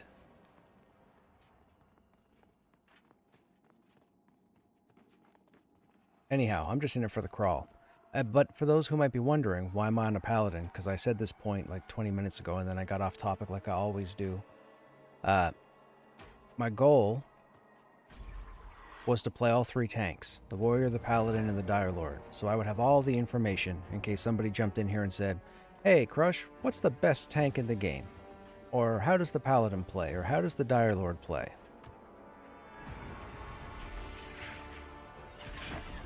Oops. And for right now, as far as I can tell, they're all fantastic. But it doesn't just come down to who's playing the tank, it comes down to who you're grouped with. And I only speak of grouping. If you ask me what's the best solo tank, I can't tell you. I could say at the low levels it would be the Paladin, but I believe the Dire Lord, if you're a solo person, I believe the Dire Lord is the one where you can get the most done as you level up. But it's going to take you 12 dog's ages to get there. So I don't recommend it.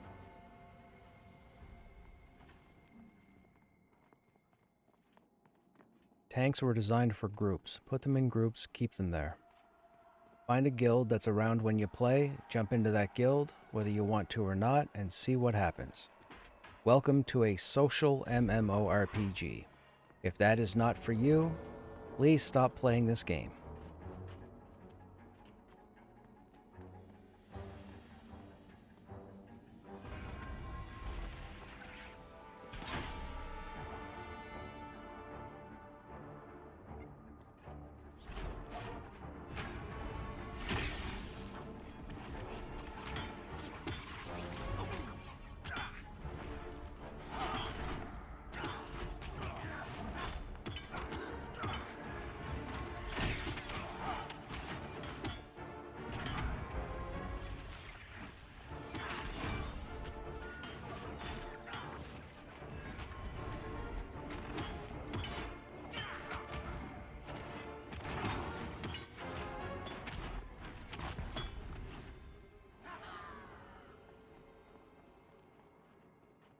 And the reason why I say please stop playing this game is because I don't want it to be ruined for you. Because there will not be an ultimate solo pathway in this game. Solo will be viable, solo will be doable, but you won't want to do it.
The one thing I do like about the Paladins, since they gave the Paladin its most recent pass, I find I'm doing more.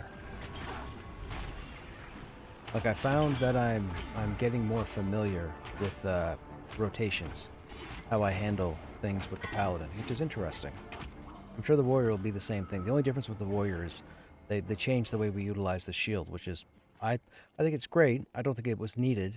You know, like I said, I was fine. I've killed everything in the game many times, but they did it, you know, to help people out, I guess you could say. Hey, Deerdorf. What level are you at? We are level 20 at the moment.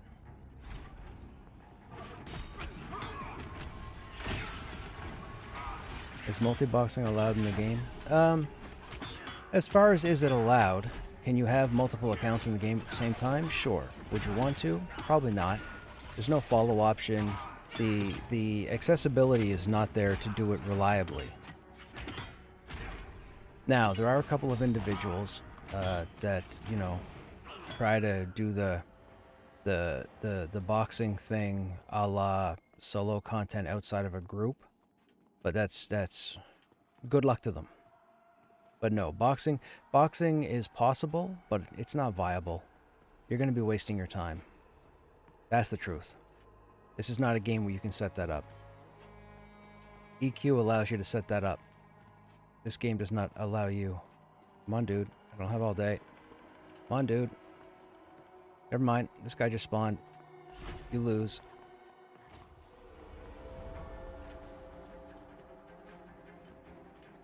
He could have gotten a wipe. He should have aggroed.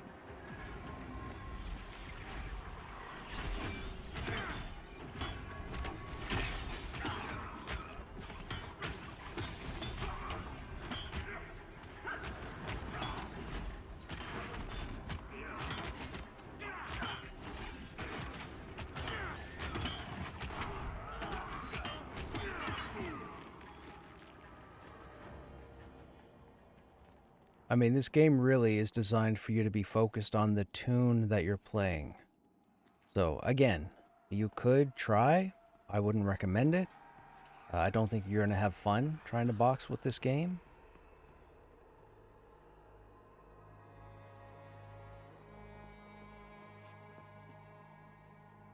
Come on, dude. You just come up those. There you go. Did I get him early? I should get him early.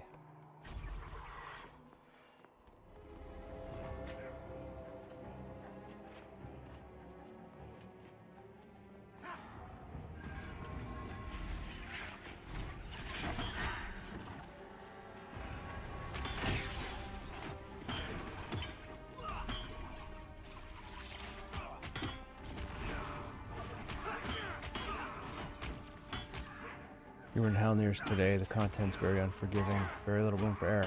Yes. Very little room for error.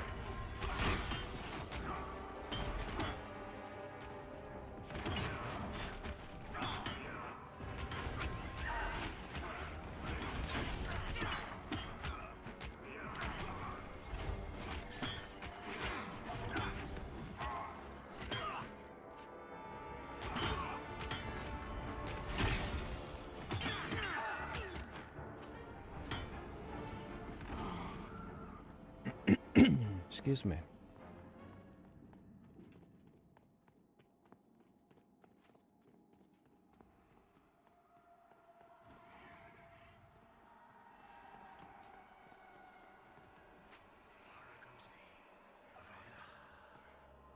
I think the doorway's due to spawn next. Okay, now, we only got you, right? Nope, we got two. I got two coming up the stairs. I'm on the striker. Please mez the other. I think it's a caster, but I could be wrong.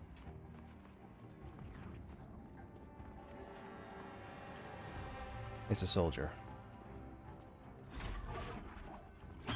We are too close. No AoEs. I'm not going to move him.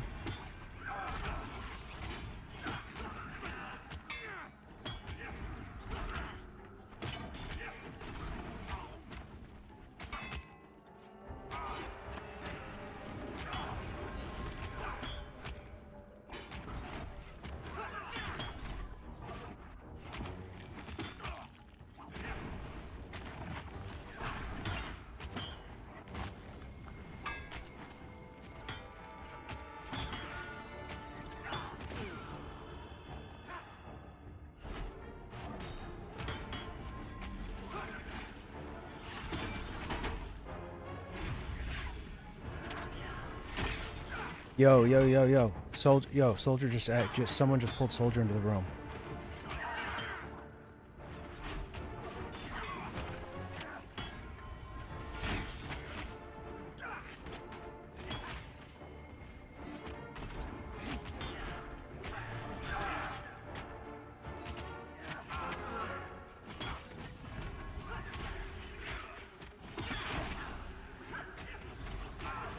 It's fine, just get off that one and keep me healed.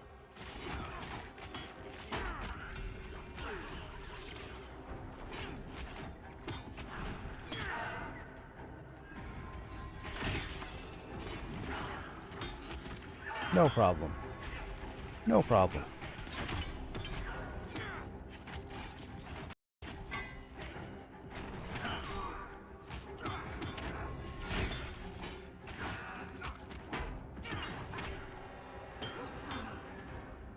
Everybody's listening, dear, and it's fantastic. The best way to be. I don't try to be too overbearing, but someone's got to be able to give the directions when it's needed, or else wipes happen.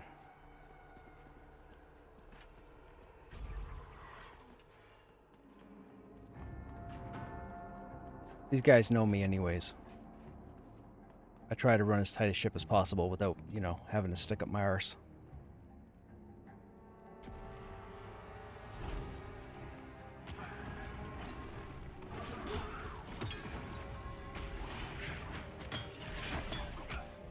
I just want things to go well, and I need you guys to see how this stuff works, because you might check out other individuals, or you yourself might not have the best of experiences in a game.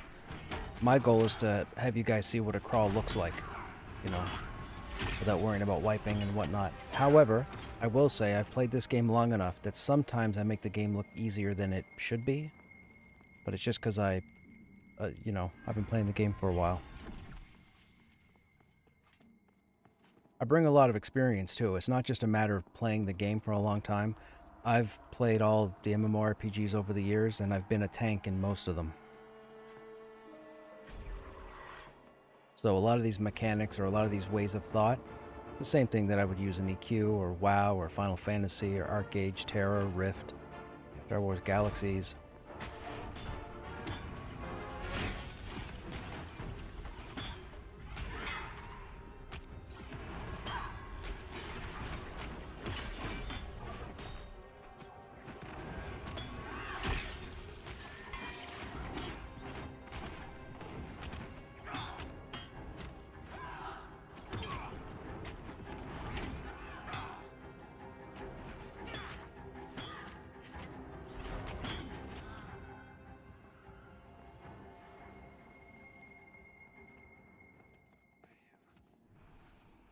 That's gonna hurt. Oh, I got line of sight. Perfect.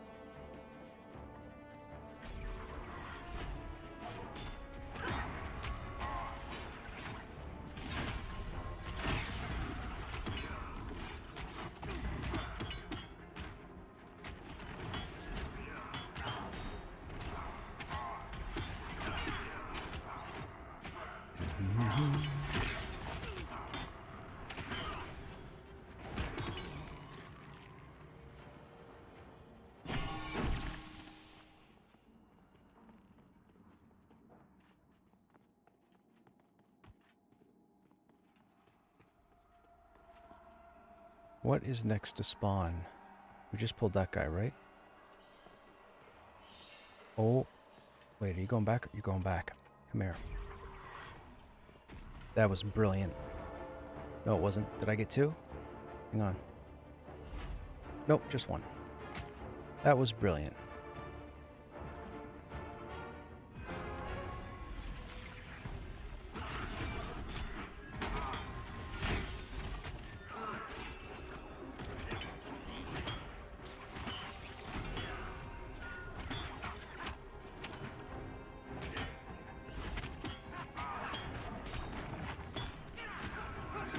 Anyone know where some decent wisdom gear can be found? Right here. Get yourself that necklace. I'm using it. Polished stone beads. Loot some tier 3 crates and hope you get some shiny bright greaves, Uber. Or shiny metal greaves. If you can wear them.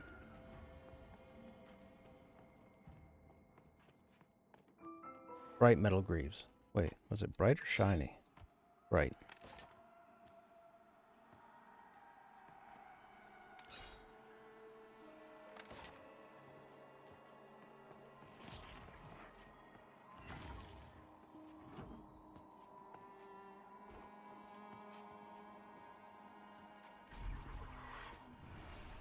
Uh-oh.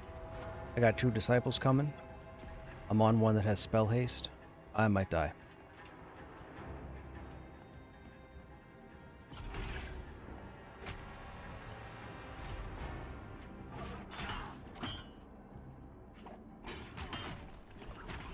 I had to burn lay on hands. I couldn't have taken the 3rd hit.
Still trying to figure out where tier 3 chests are at. Hangor.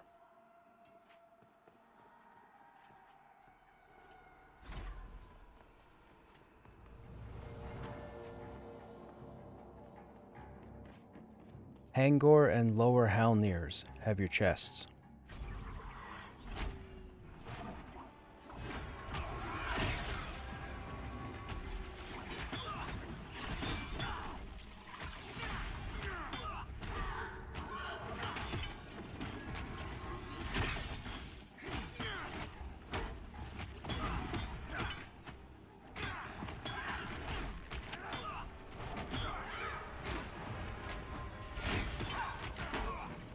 The problem is Lower Halnirs you have to be really high to move through.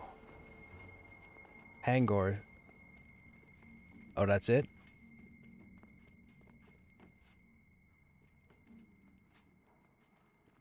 Okay.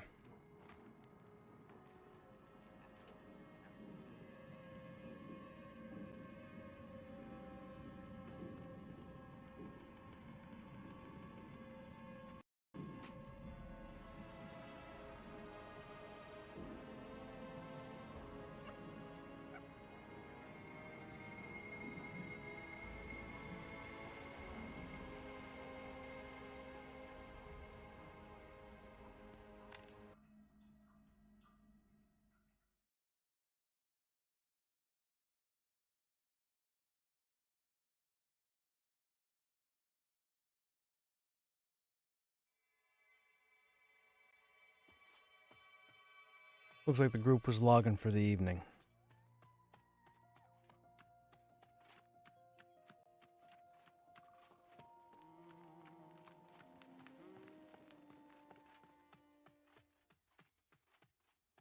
I still have time, so we'll see if we can't get into something else. Maybe.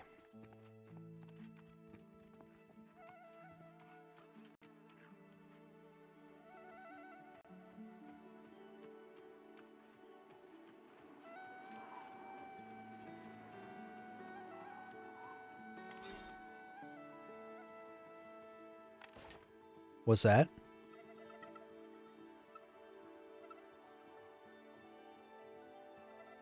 You think that'd be viable for me at 20?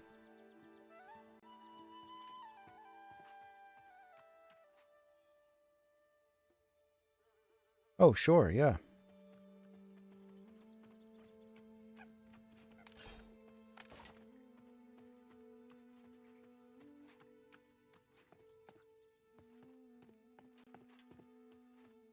Oh, I'd need a port though. We gotta go over the other side of the continent, right?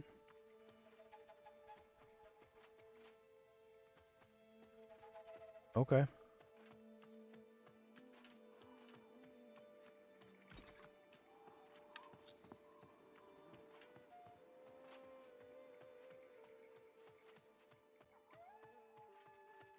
Alright, we're gonna go on a sightseeing tour, chat. We're gonna go over to, what's it called? Night Watch Knoll.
we're fine. I went to grab something to eat. I took my hands off the keyboard and I just ran in a straight line.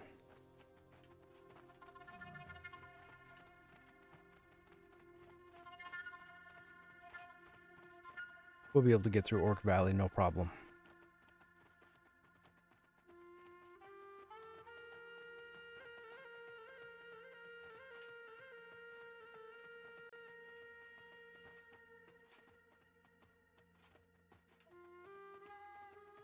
What zone are you in?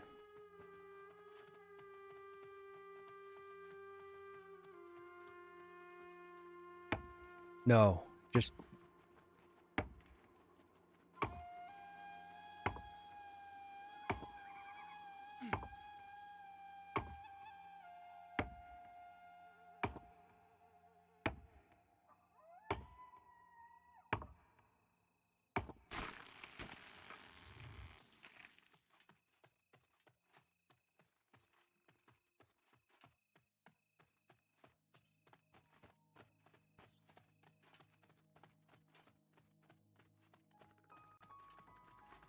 Oh, spider.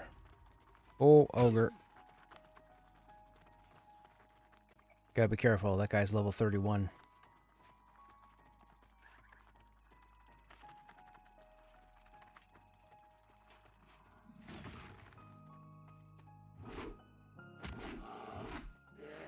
Man, you pulled aggro and you made me stop and turn around.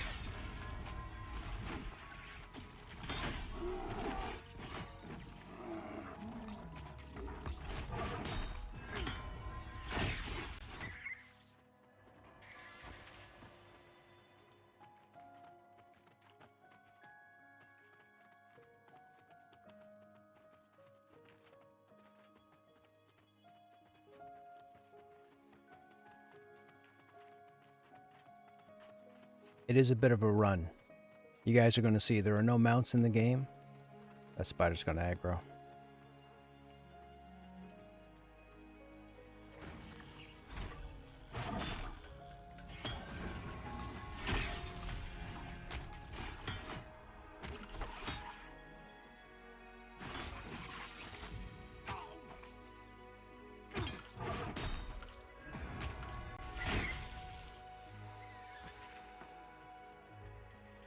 Let the record show the tank did not aggro that spider. Just saying.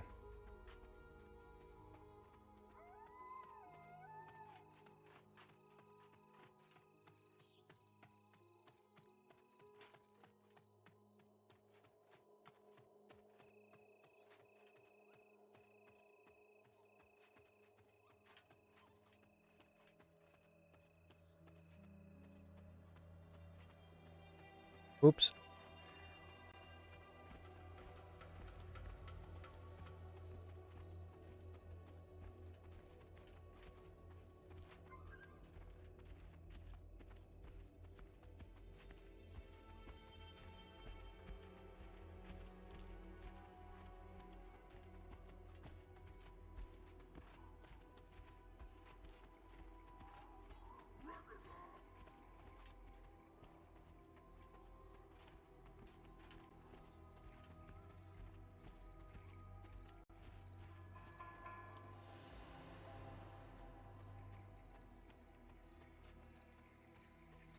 So this area is what is known as Orc Valley. You'll see these campsites here. There'll be orcs. This person's running through also. The zone that we're in is called Avendir's Pass. This will take us to a zone line where we zone over into a place called Silent Plains.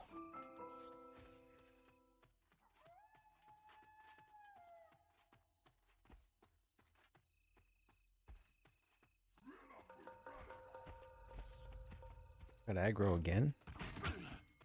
Whoops.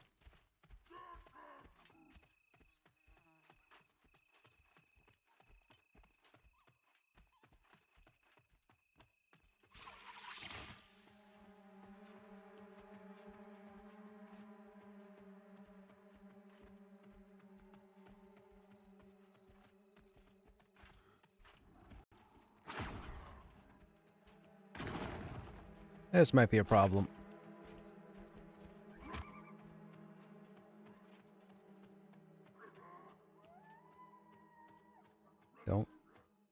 Don't get exhausted and just keep running. I can't heal. I can't stop to heal. I can only try to sprint to the zone line.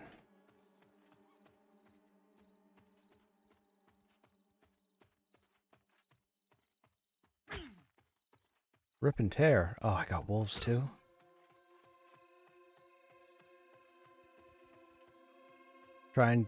So in this game, we were talking earlier about mounts and my displeasure at the whole idea of putting mounts in the game through Road to Combat. When you're running through zones trying to get places, you need to manage your endurance. So this is your endurance meter here. It's full right now. So if I had aggro, I'd sprint, and you can see the bar slowly start to come down. You typically want to get it about 25%, or maybe 20%, I guess, and then stop. Let go, let it start to build back up, turn around, watch what's close. If anything gets within aggro range of you, or melee range of you, then you're going to want to go ahead and hit endurance again, and again, try not to empty it out. So push ahead, let go, let it fill back up, because if not, and you run your endurance out, you slow down and you go into what's called exhausted. So you stress yourself out. So now you got 2 minutes of running really slow, which means whatever's chasing you is going to catch up and kill you. So you have to gas brake as you're running through stuff or running away from stuff or what have you. So keep that in mind. Oh, it only lasted a minute. Guess they changed it. Might have only been 30 seconds.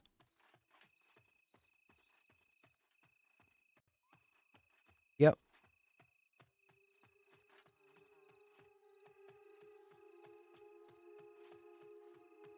So this is Silent Plains here. You can see that the environment's changing.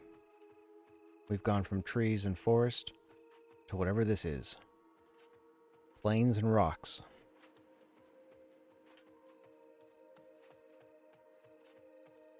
But we can also stop by. Well, yeah, you know what?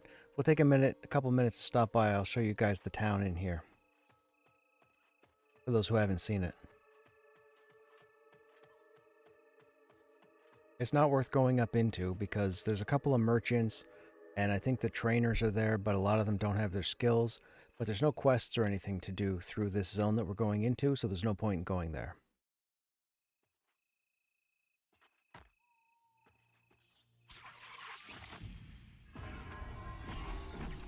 Hang on a sec. Go where? Over the mountain.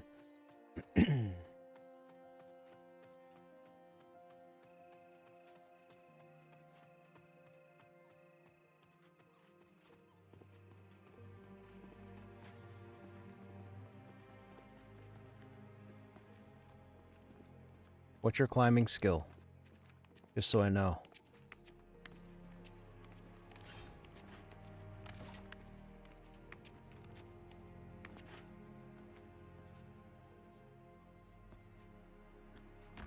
Okay.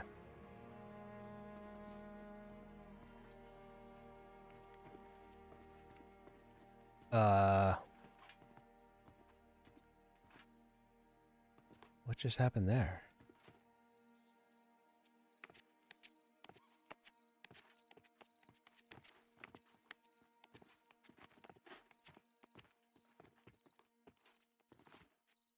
Okay, they gotta fix this. There can't be this kind of fading into the... I need all my endurance.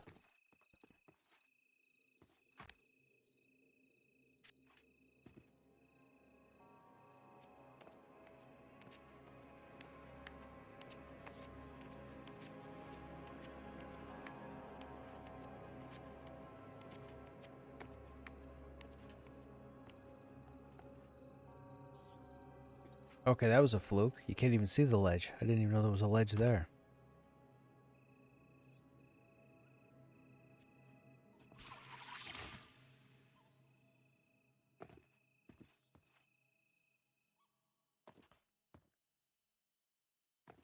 I can't grab this. There. Oh, now I'm over here. Okay.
Yeah, are we above, like, all the content? Do we still have aggro down here? Oh, gotcha. Okay.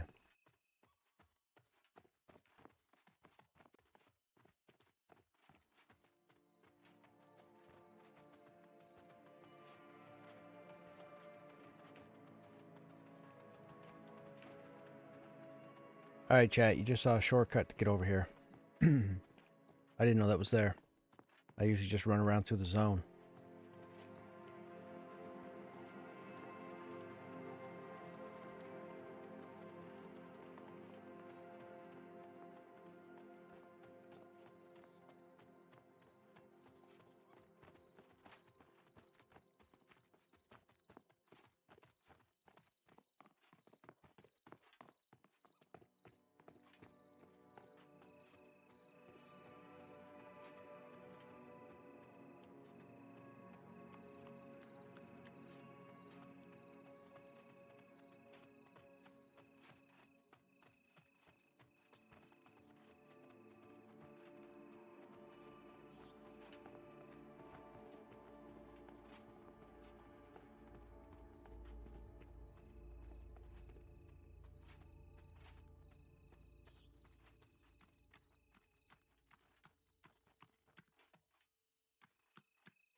So, we were just in a zone called Silent Plains. We're now halfway across the other side of the continent in Eastern Plains. Eastern Plains is the zone next to Wild's End being the other starting area for this continent.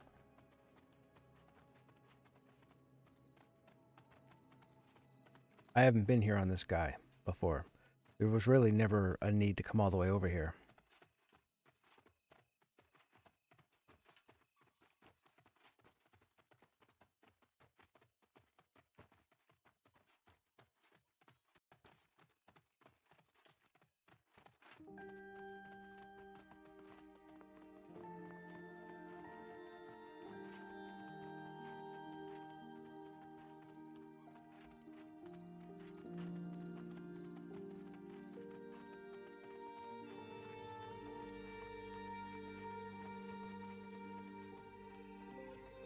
Oh, those wolves are yellow.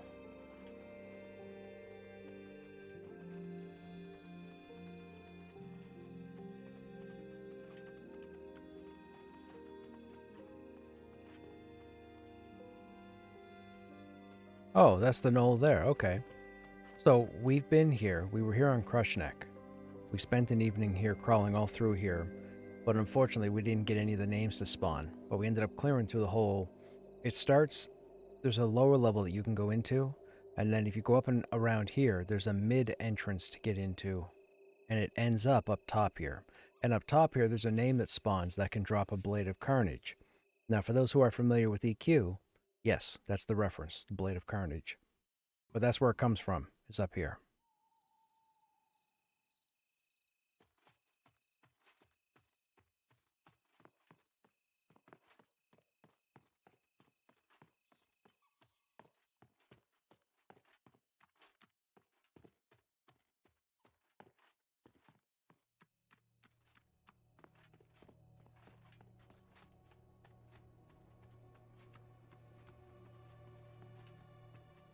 That's a big snake.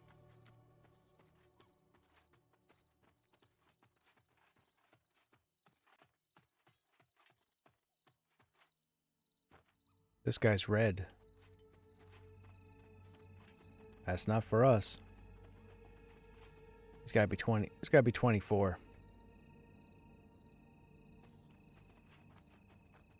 He's 24. That's all.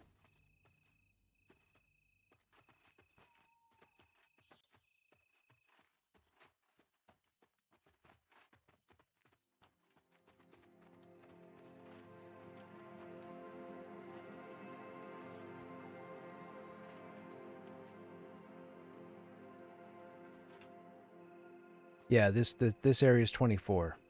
All the stuff out here is around level 24, and then it starts to climb as you go inside. The stuff that's yellow to me is 23.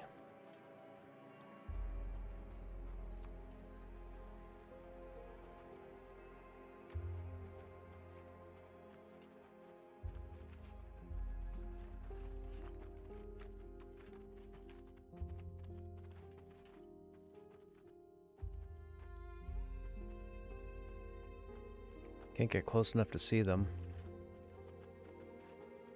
Trying to show you guys, they look pretty cool. I don't want to get aggro. Oh, I didn't see that guy. Oh. Yeah, he's dark orange. Well, actually, they won't aggro, right? Oh, it says they're prepared to attack. Does that mean they see invis?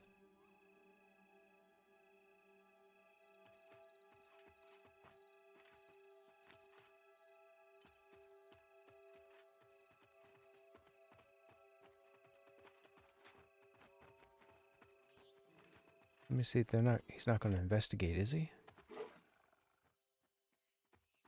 No. Look at that. That's cool.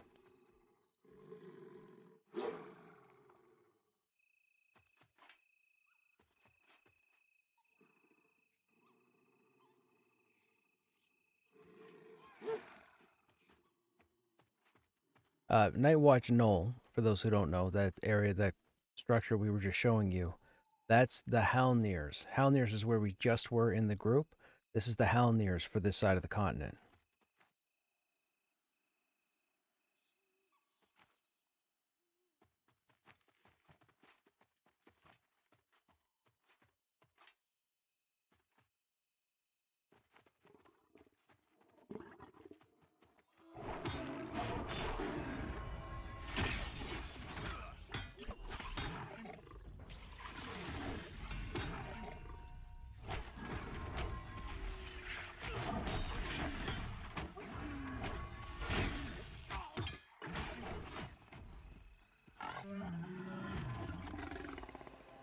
I should have paid attention to the XP. Hey Greg, I'm not exactly sure how Invis works because it's broken before me. So there used to be an issue, to my understanding, where if somebody cast Invis on you, you had a 10-minute timer. However, somewhere around 6 minutes, the spell was breaking. So the Invis was running off of people with 6 minutes left to go. I believe they fixed it now. There is still a chance that Invis can drop from a certain point down. I don't know if it does a certain savings roll or a check every so often, but I do know that Invis can still fall off early. It's not guaranteed, but when you are Invised, for now, you can go just about anywheres. I've got a guildie who was level 12 as a rogue, but they had their concealment value so high, they could go into a level 30 zone and crawl all through it, looting everything. So Invis works really well in the game for right now.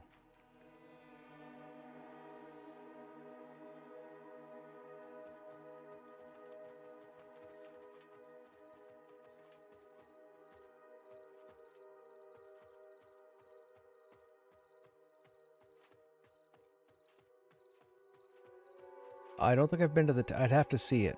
I would have... If I would have been there, I would have been there on Krushnek, and that was like a year ago.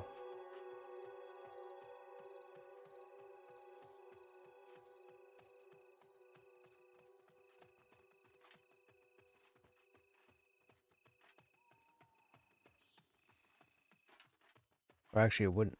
Yeah, it wouldn't have been. Wouldn't have been in the game.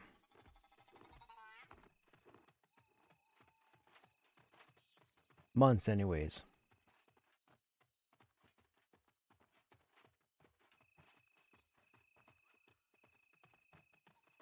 I wonder if there's as much built vertically over here as there is over in, like, Thrown Fast.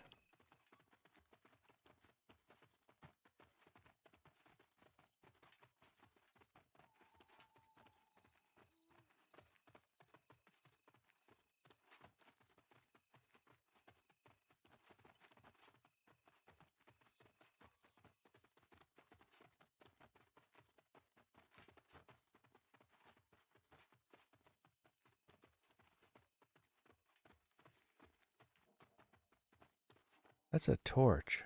What's over there?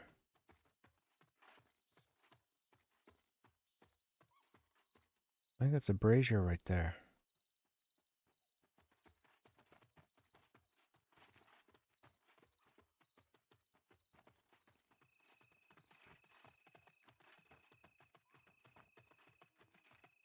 Oh, there's some kind of structure.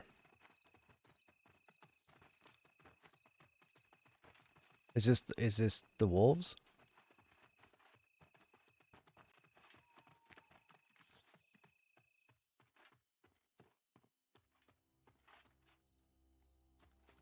Ibulrulu?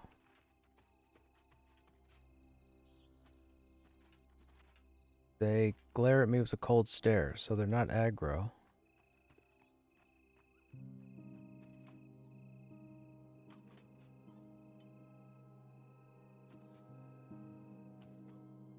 They have no eyeballs.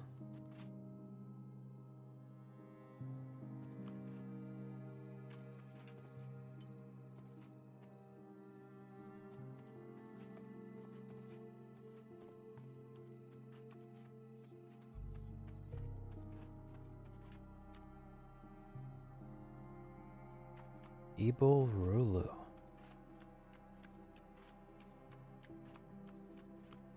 Why are they all named the same? Are they supposed to be killable?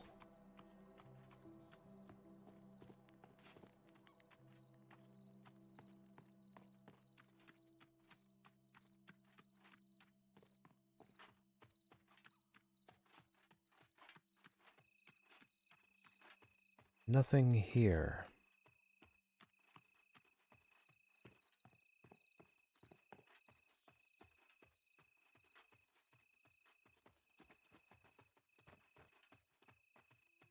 Okay, Greg, have a good night, man.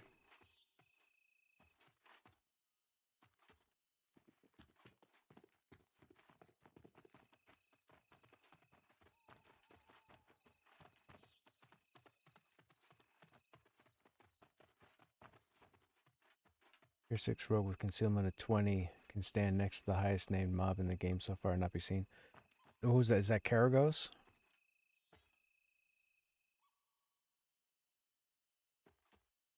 You can stand next to Karagos and Karagos won't aggro?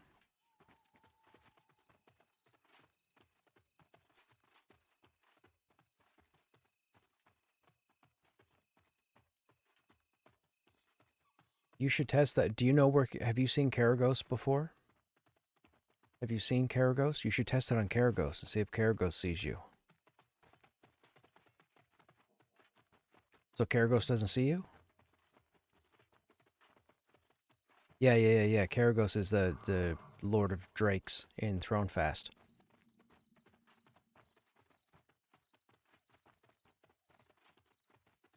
I think it'd be a good test. I mean, if you could stand under Aganoct and Aganoct doesn't sit on you, well, you know, you could try Karagos.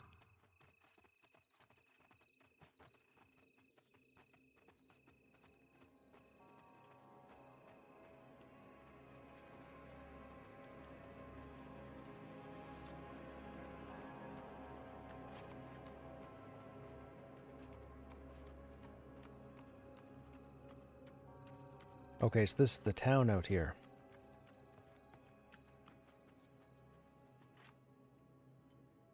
Watchguard Ruckley honors you with reverence.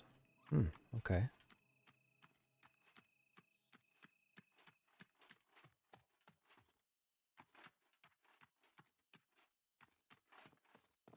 There's the bindstone.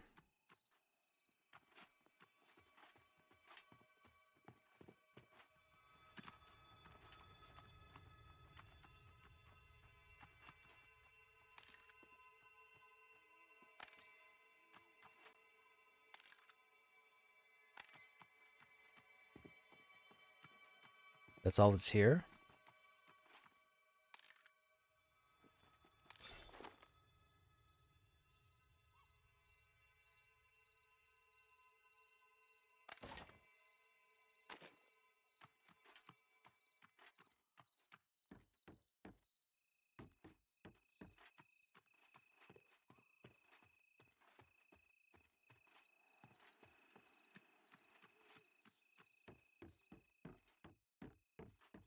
This lighting is cool.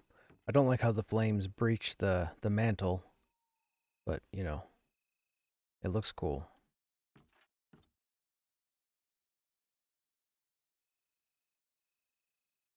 And I hope those vials aren't explosive. Or flammable. And that tree's coming through the house. I want to get that looked at.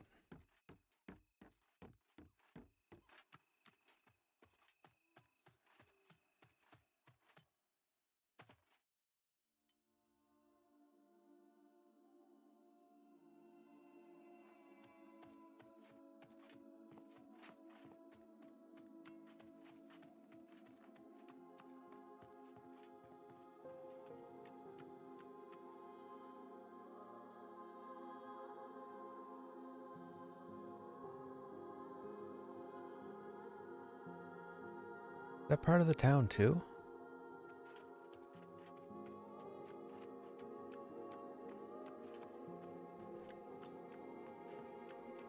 Oh wow, yeah. Yeah, this town is big.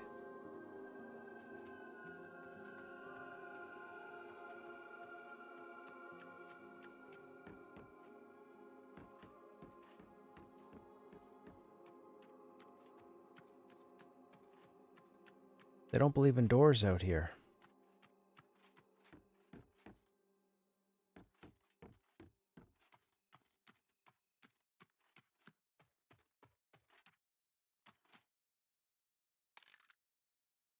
The knoll's not cursed, it's claimed, and not by anything we can reason with.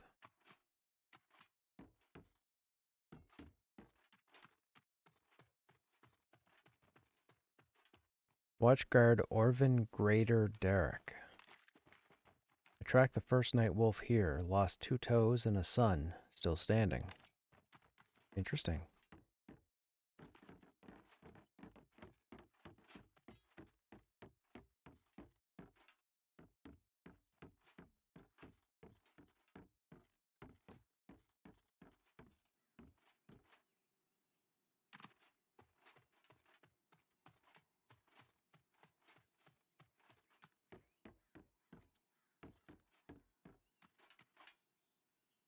Hey, Stogram.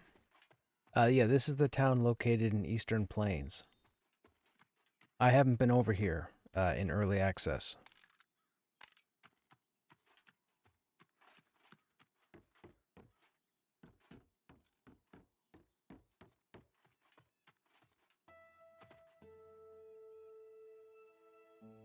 If you think about it in the game, Thrown Fast is where most people typically start, and then when you run to the zone line, you zone over into AVP.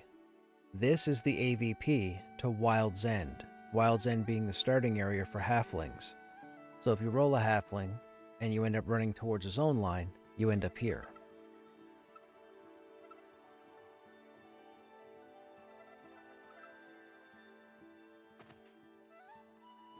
Watchguard Meston Moss Rask. I wonder why his nickname's Moss. Step quiet through the grove. It's not just roots that twist there. Where's the grove?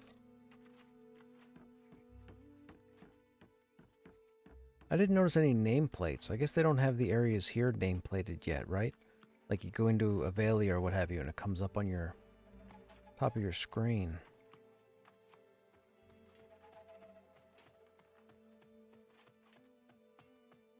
That's not done in Wild's End either, right? Oh, there's the zone wall.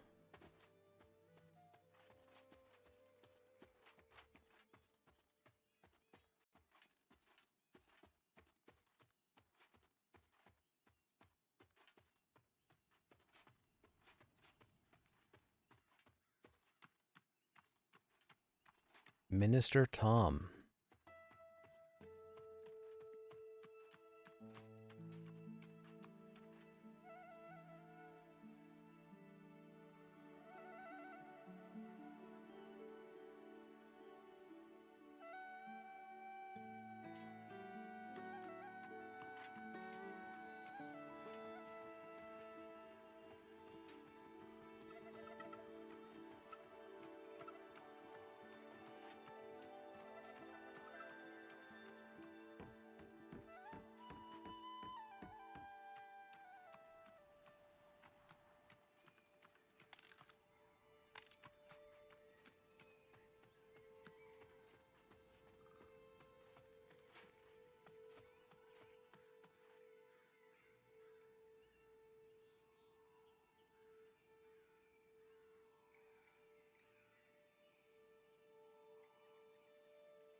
Look at the lighting.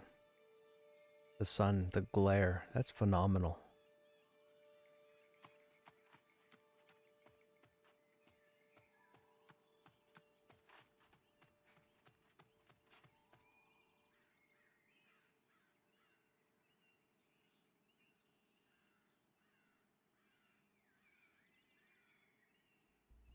A long way down.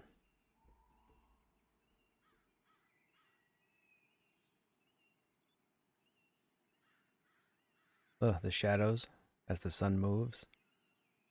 There's the glare from the sun. Same thing as if you stood outside and looked through a tree. There's the shadows moving.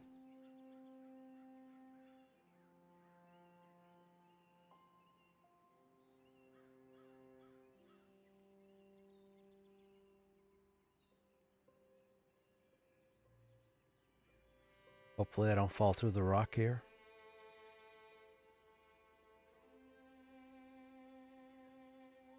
Well, that's got to be the highest point in the zone right there.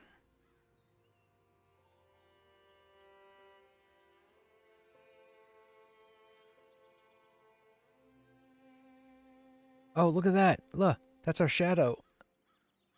Dude, that is phenomenal.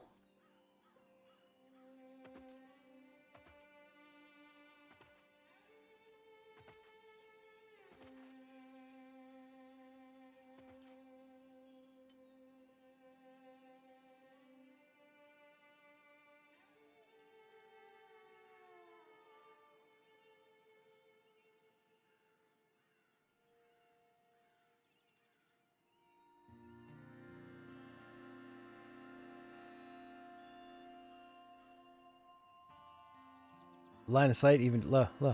There. Line of sight.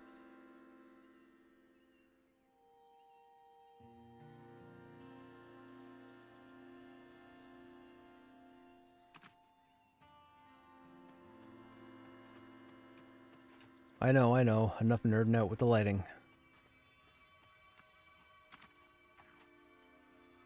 Oh, can't climb here? C'est dommage.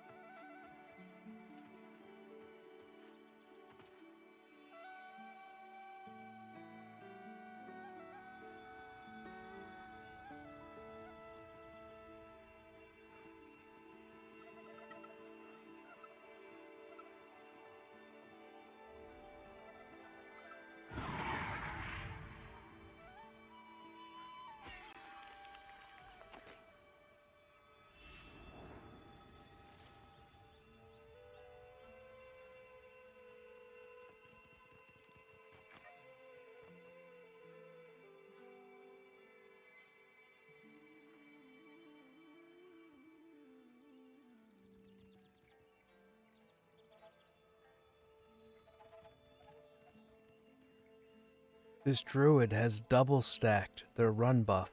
You see how fast they're moving?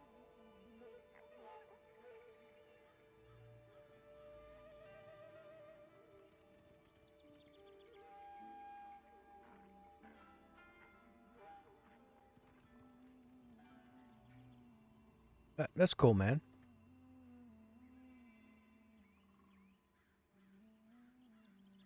They cast their run speed buff on themselves, then they get invited into a group, and then they cast their group version, and it stacks on top of theirs. So they end up moving twice as fast as everybody else. I don't know if that's intentional or not. That's crazy.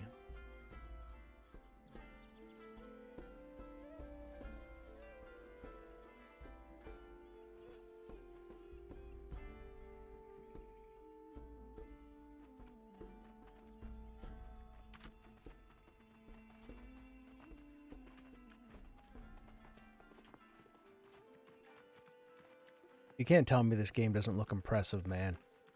Never mind the trolls. Like, dude, the lighting is like the shadows. All the lighting's in the right places.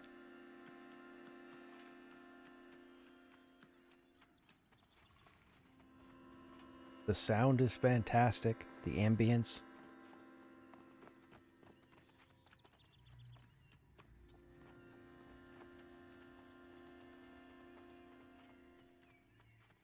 Heals, man, I have no idea.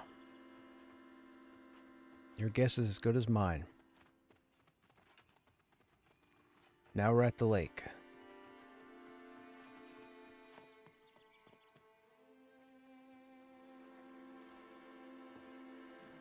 Oh, they have the same EQ underwater.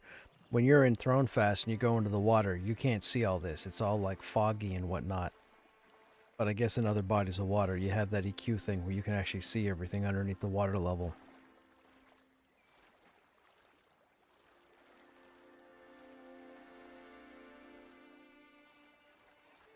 Yo, I just have the illusion of rock. It's not... It's the lighting in the trees. What is that? Gold Strike Adder. Oh, indifferent. Okay, good.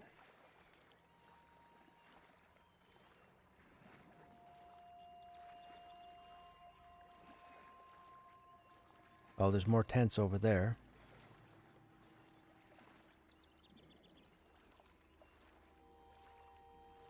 I'm guessing none of this is aggro.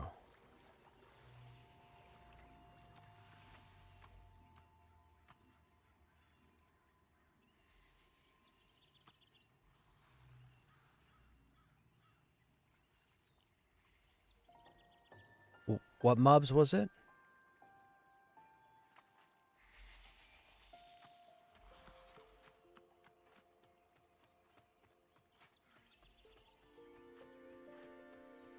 Okay, gotcha.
There it is.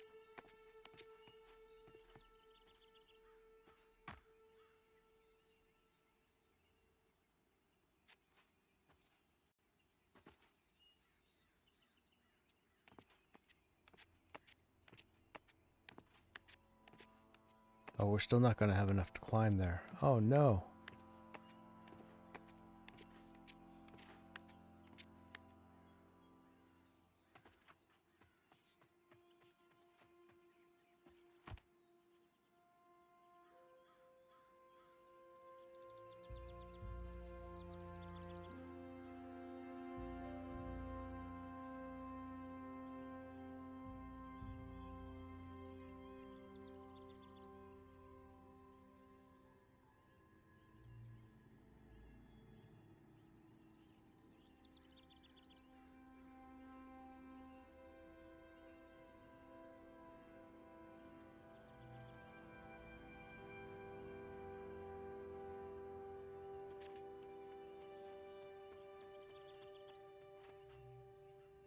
Oh, you found other wolves all the way over there?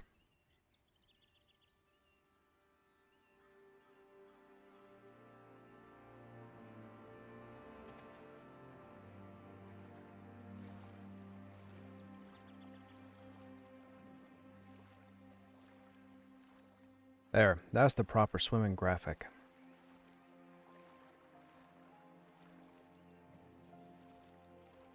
You weren't supposed to see all the lighting and branches and shadows on the way over.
Ah, Lycandrel Savage.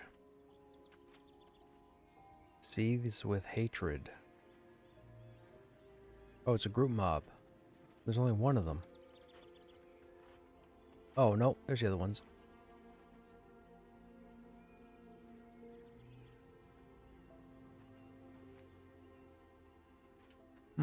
What else is over here, I wonder?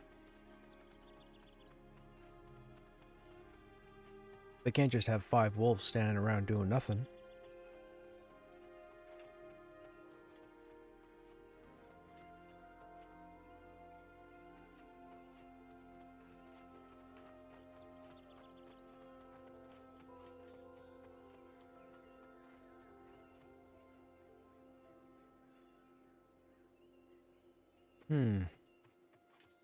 Have you been up here?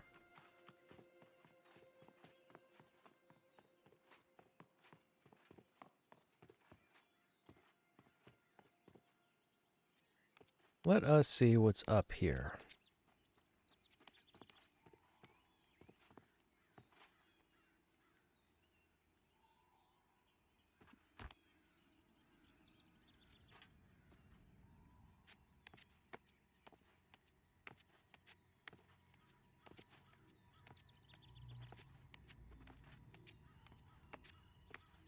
Rule number 1, chat. Always explore. You never know what you're going to find.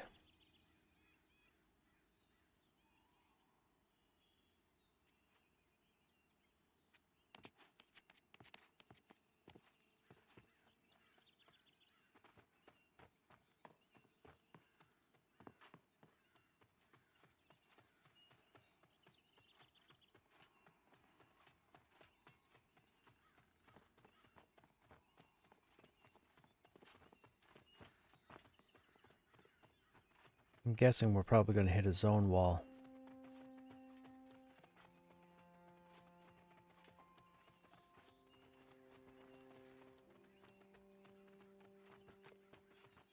Yeah, some blue tents up here.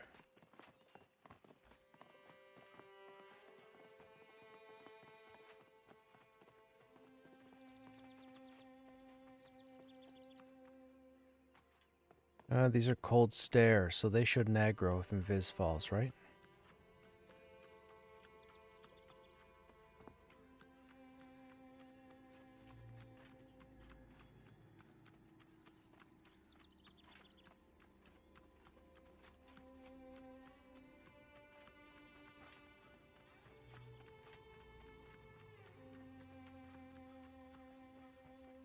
Narulu. Here's the only... Oh, this guy's got a faction ding. Whoa, whoa, whoa, whoa, whoa! Whoa! I'm so dead. Visionary Realms, what are you doing, man? I was 20 feet away from that guy, and he had the question mark. The question mark is normally you can click on it to unlock a faction. So I clicked on it, and I went into attack. Ay, ay, ay.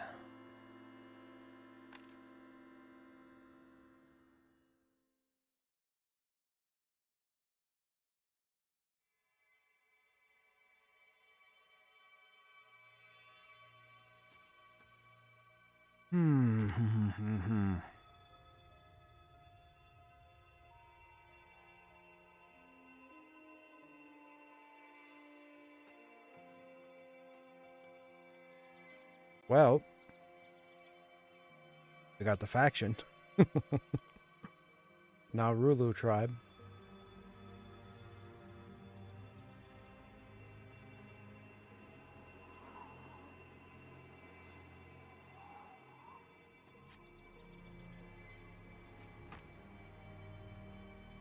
No, I was moused over the mob, and I got the question mark mouse cursor, which means it's a faction that if you click on, you unlock that faction. So I clicked on it, and I went into attack mode. Because without that question mark, if you mouse over the other tunes, they don't give you the solid arrow, they give you the sword. So that tells you that they're going to attack regardless. But in my head, when I saw the question mark, I thought, oh, I can tag this guy to get the faction. But no, the question mark was hiding the sword icon, and I ended up aggroing him.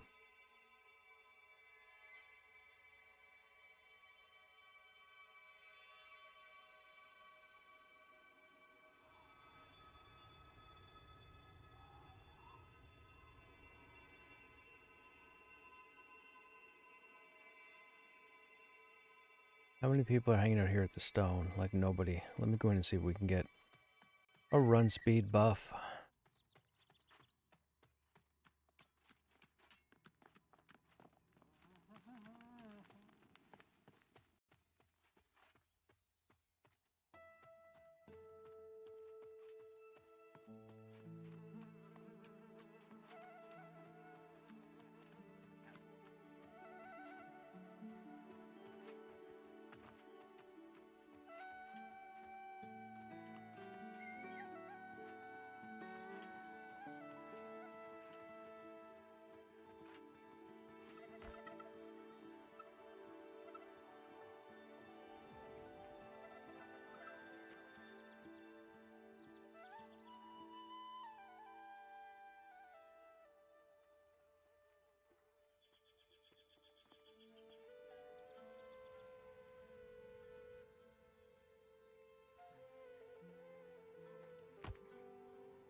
Fantastic.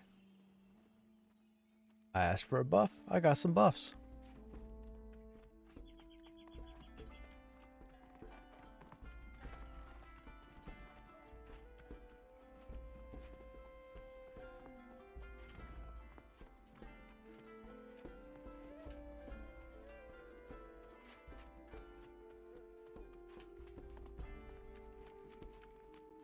Thanks, man. I'll start making my way over just in case.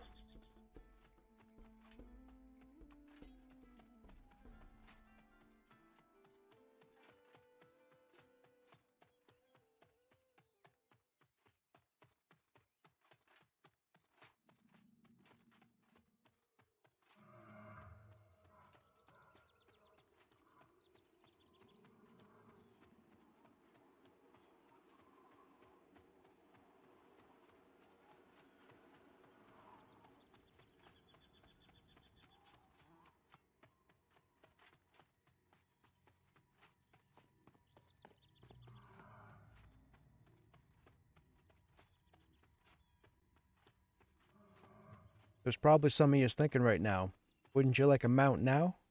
No. Welcome to Pantheon.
Excuse me.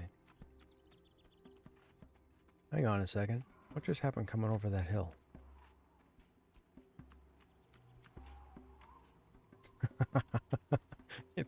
It's clipped my field of vision into the rock.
Gotta watch all the aggro. Well, sir. You're all crossing paths with the direction I'm running.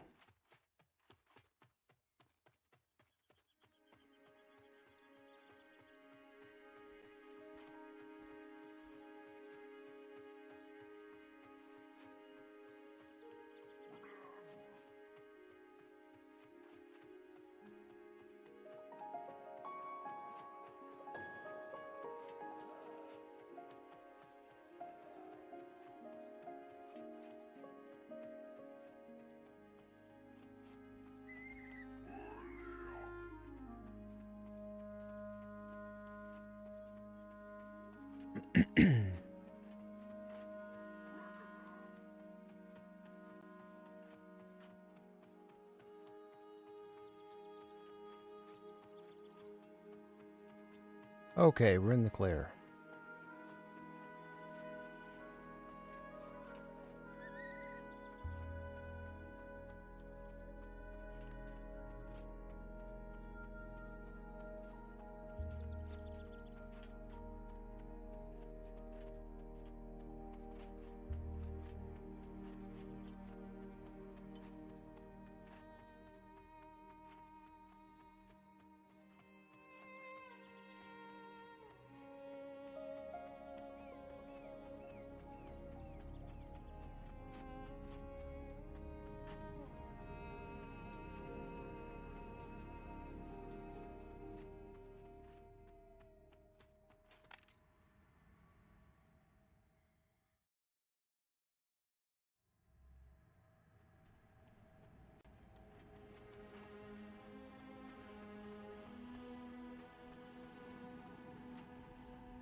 Can't wait till we can start raiding as a guild, maybe kill a dragon or a griffin.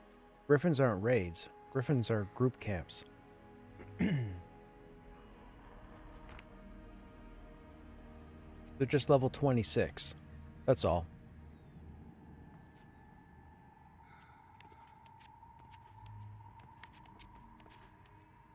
Hey, Dreamt, what's going on?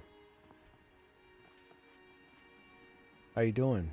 Thanks for the raid. What were you up to today? Or I guess what were you up to this evening?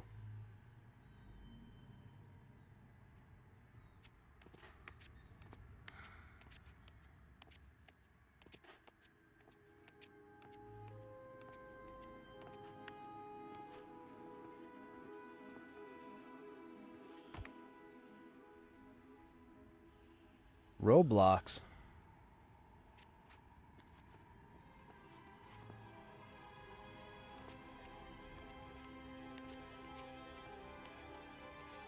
Oh, this might have been a bad idea.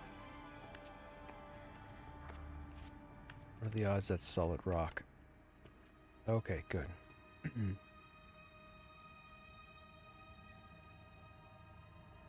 Early Rootmer gets stuff done. Hello all. Hello, Rootmer.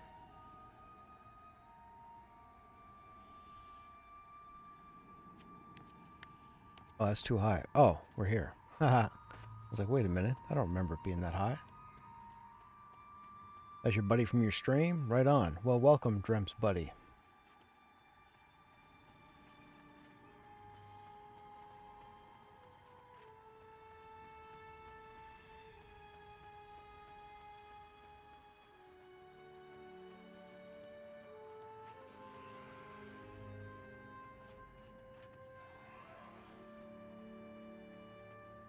The sky looks pretty cool.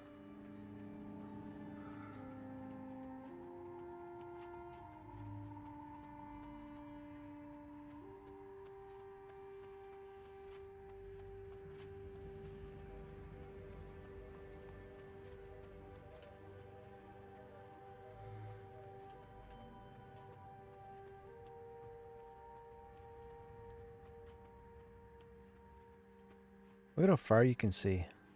Right over that horizon.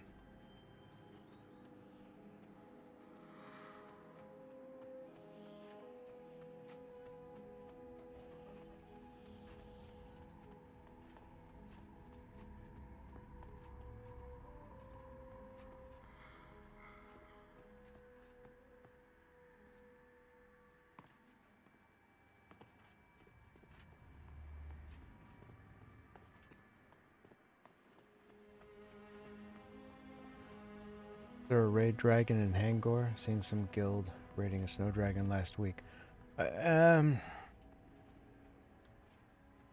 It can prove to be a very difficult group fight.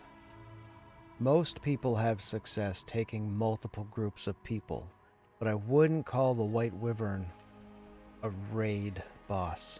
I would call it a difficult, slightly tedious group boss. The only real raid boss in the game right now is Aganoct.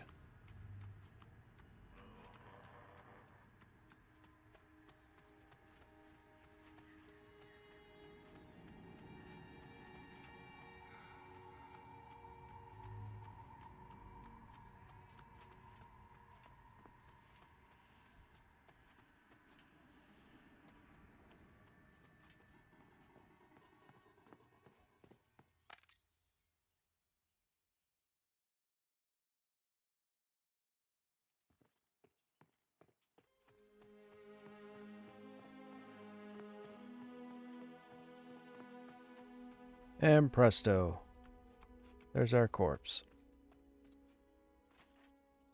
Thank you, sir, for dragging that to the zone line.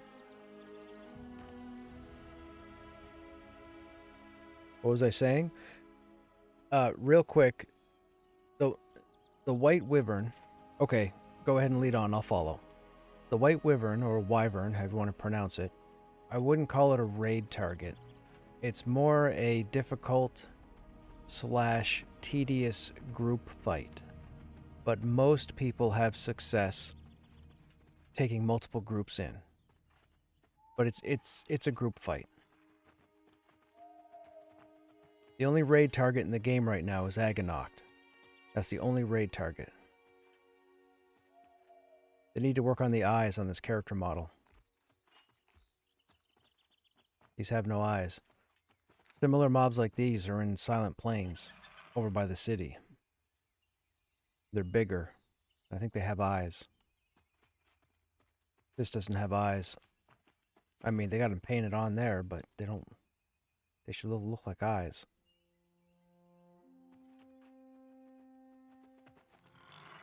Can you ride them? Nope.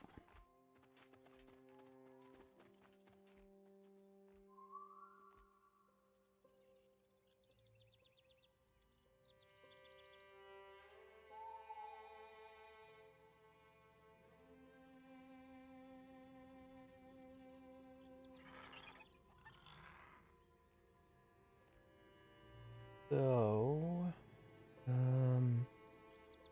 Is it this one? Yeah.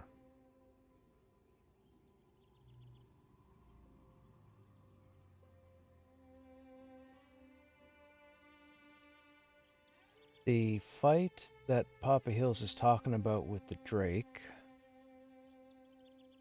is that one. That is the White Wyvern, or Wyvern. And I have the raid boss because we have the world first for early access. And that is that one.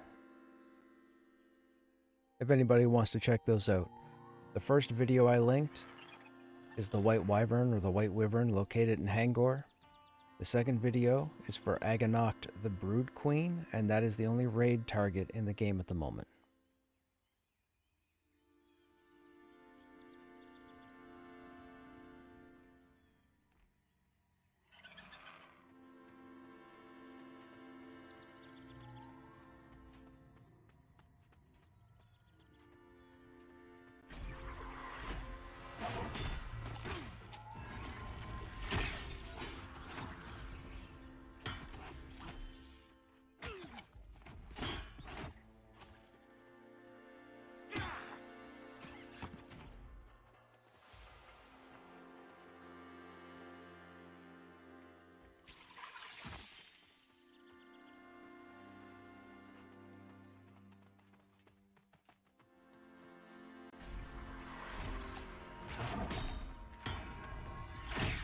Okay, we'll get him after this one.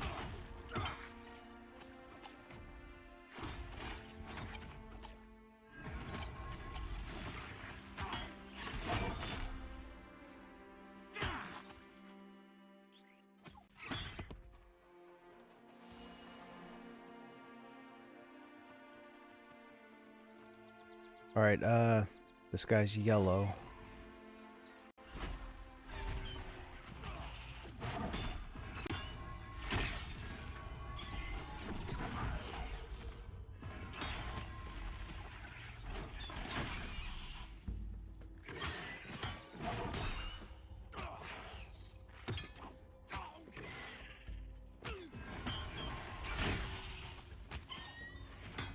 Oh, I see there's a little bit of glitter there. Wait, that might be the enchanter spells.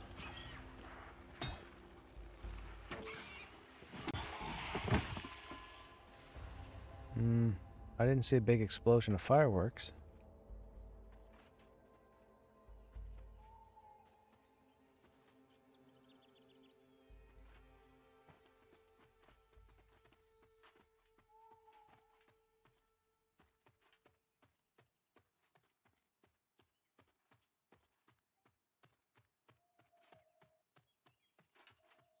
Yeah, I want to see what kind of XP I get off this guy. I wasn't watching.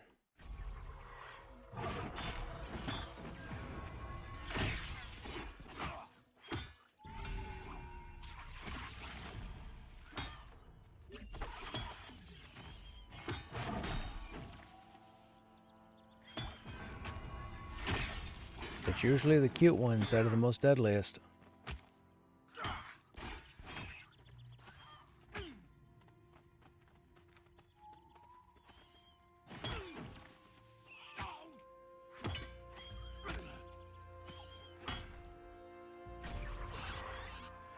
Okay, is that panther just going to keep following? Oh, it's dead. Yeah, that's orange. I don't want to fight that.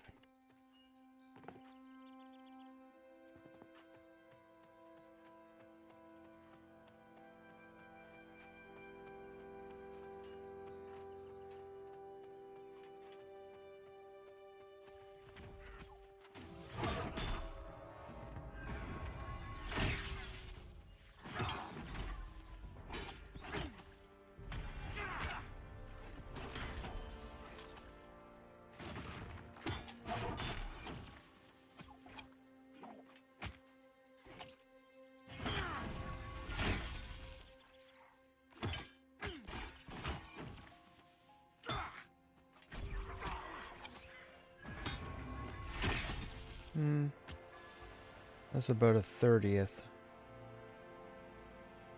Yeah, probably. Hey, Giggle, what's going on? Go do the bees? Where are the bees?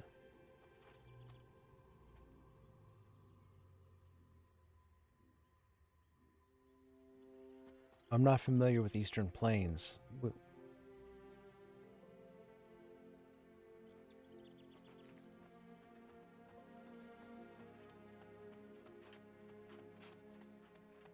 How does the UI work for raid groups? There is no UI for raid groups at the moment. You're just organizing multiple groups. That's all.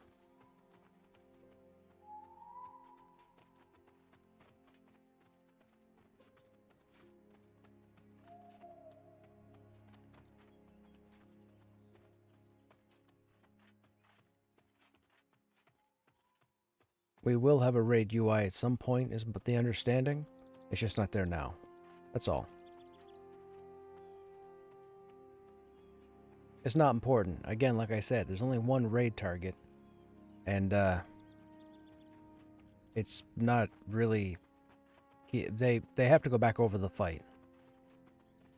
The fight's not complicated. The fight needs to be more complicated.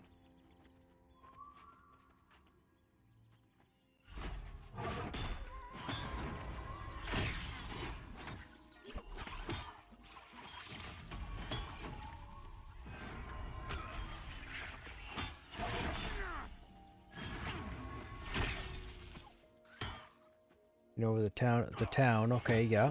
We were at the town earlier.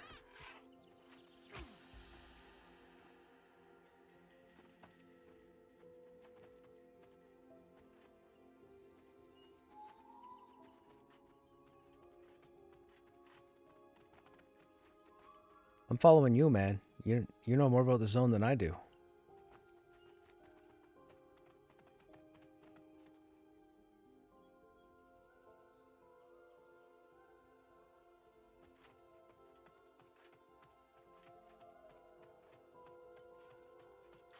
Alright, well, let's do some more. Well, I don't know about you, but I'll do some more exploring.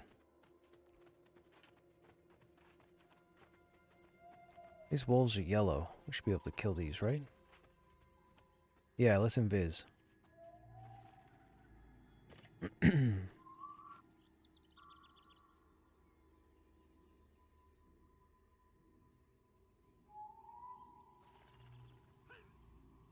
Oh, c'est dommage.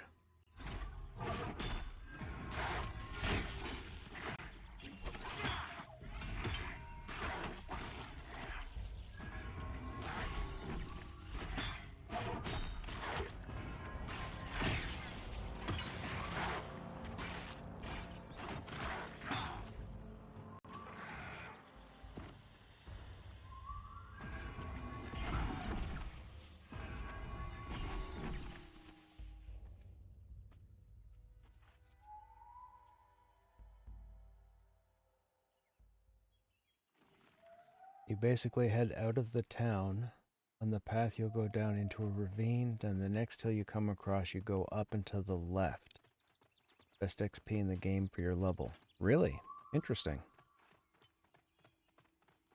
My Pantheon knowledge is minimal. I watched parts of the video. Congrats on the boss fight with the Agonoct. Oh, thanks, man. You're from Finland. Well, welcome from Finland.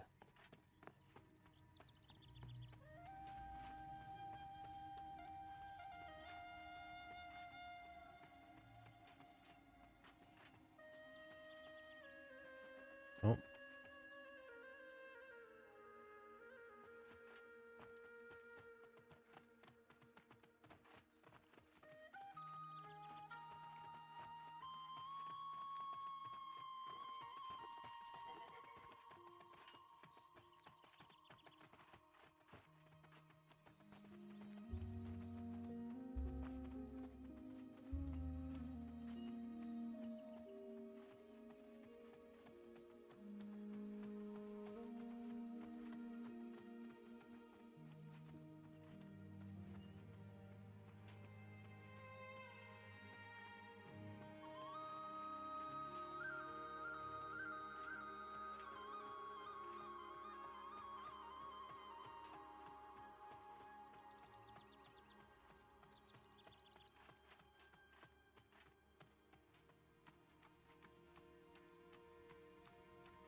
Man, if you get me killed because I can't hang on to something...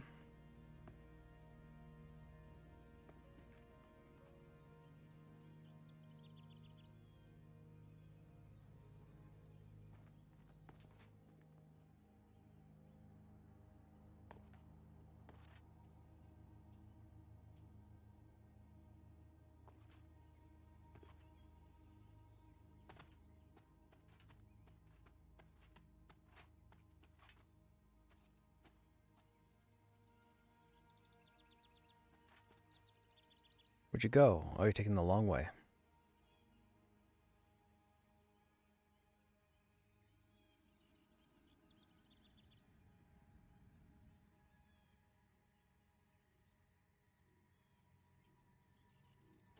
You wuss.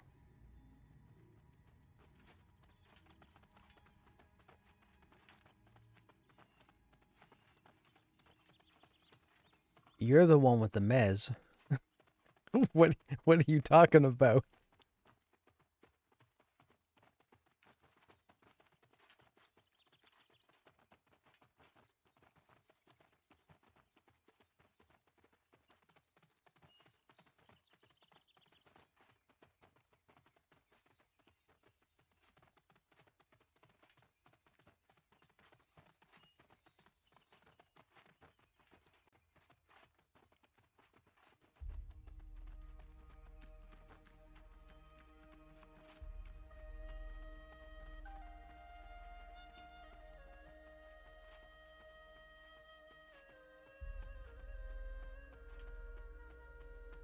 I really like the look of this zone.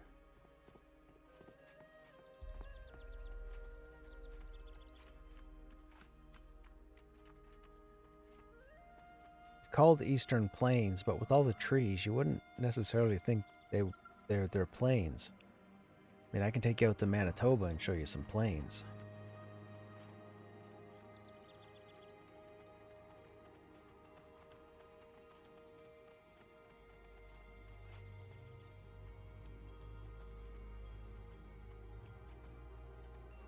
Oh, my invis wore off. You want to hit me with it again?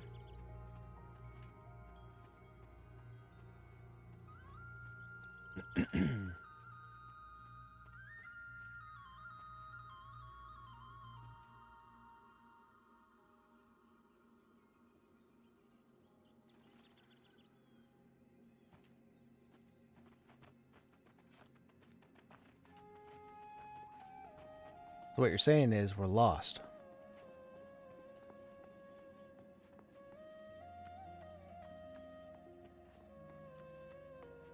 Go east.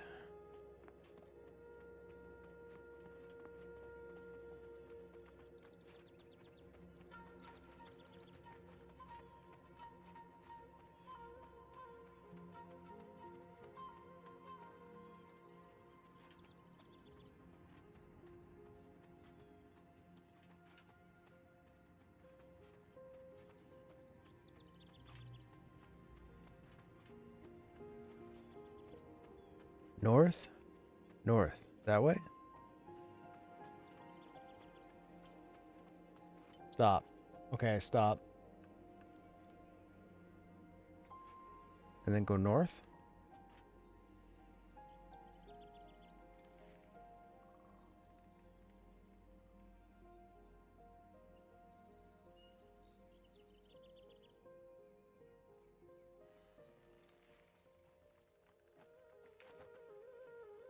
Go south. Over by the Ibu-Rulu. If these guys kill me again... I overshot the city?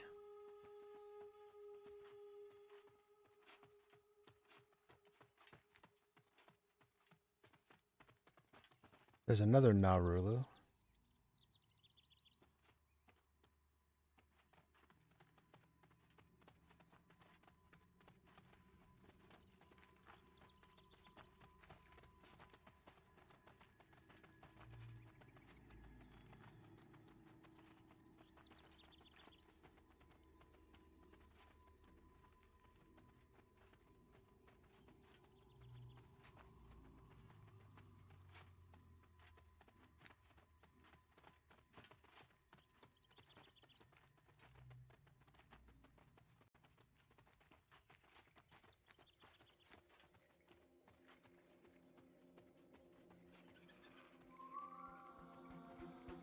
Should that have an S at the end?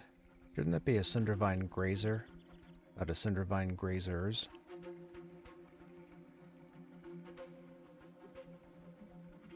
That's hitting me funny. There shouldn't be an S there.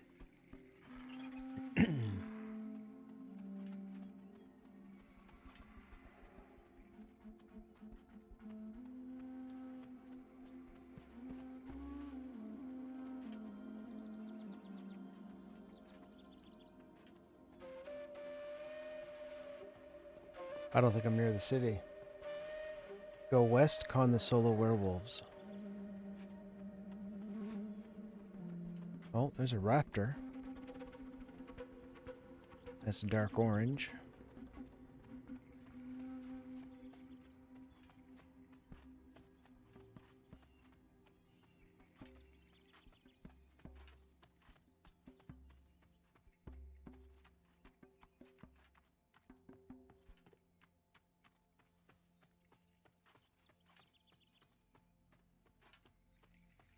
There's another raptor. Raptors and wolves. I passed the wasps, but we're close to the solo werewolves. Oh, I see a torch there.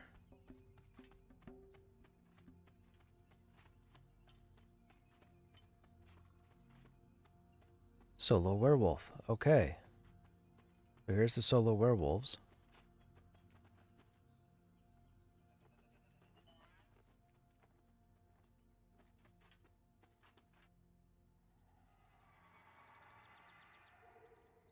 Might want to hit us with invis again. Oh, good thing I said that. My invis just popped off.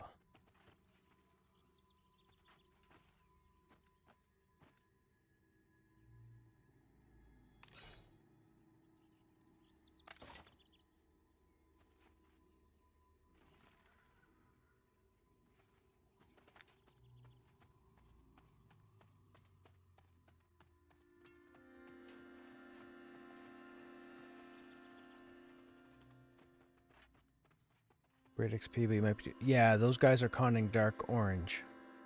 We don't want to try and duo those without a dedicated healer. And even then it'd be tough because my skills will miss.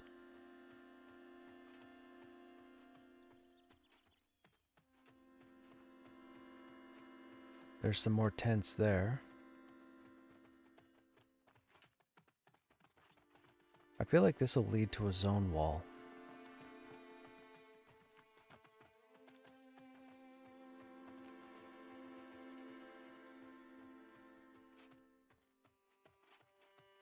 I mean, for a zone this big, there's got to be more than the 3 landmarks we found. Oh, we're back at the lake again.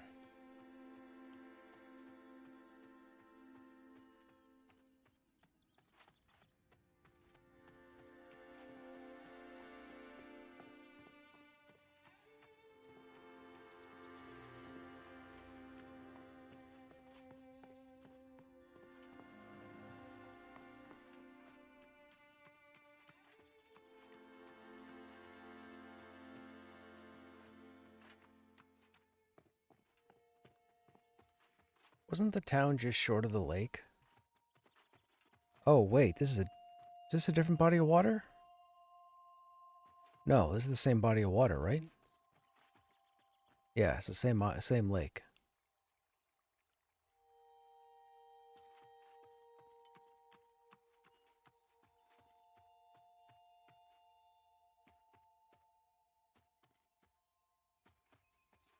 Look at that sun effect. I've never seen that before in the water.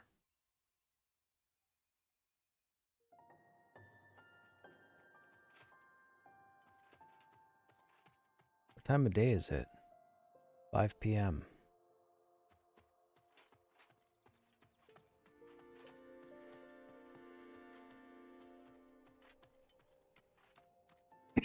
Excuse me.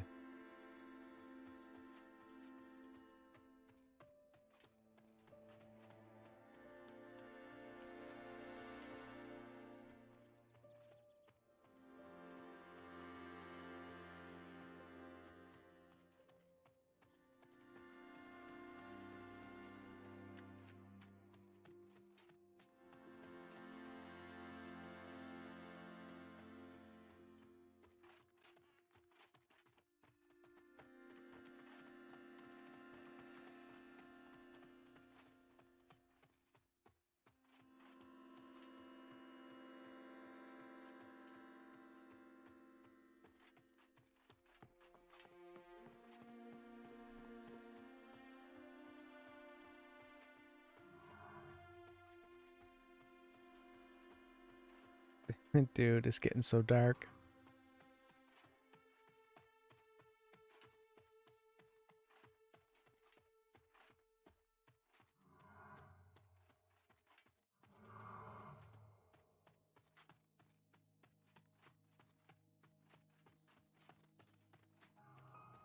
That Hangor in the distance?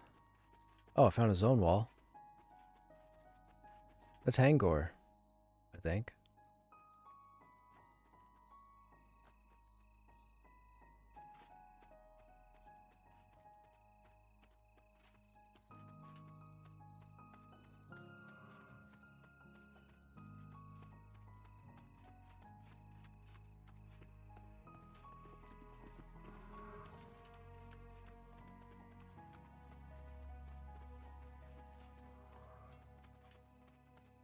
Yeah, that grizzly is red.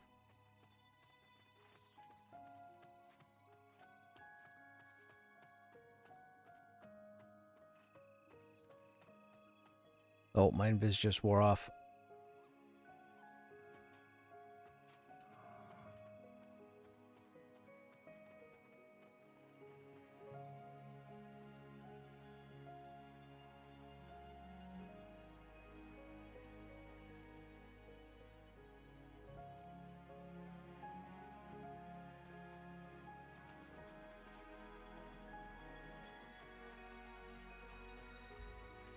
Oh, look at that. A crimson horned goat.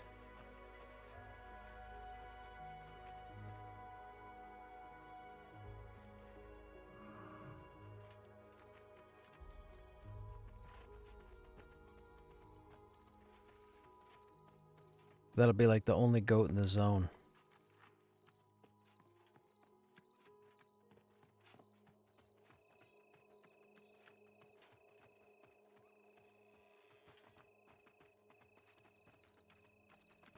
We have no idea where we're going.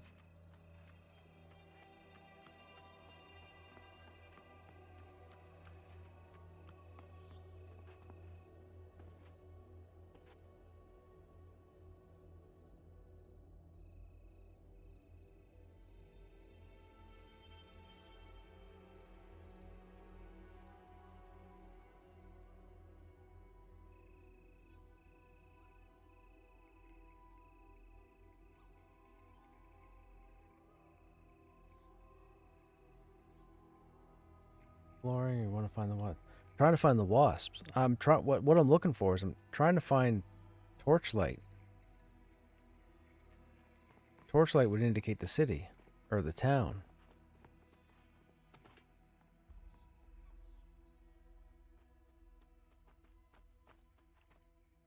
The town's behind us? Well, that okay, so we have to go to the town because the bees are just beside the town. That's where I thought we were going, was the town, because I have no idea where the town is.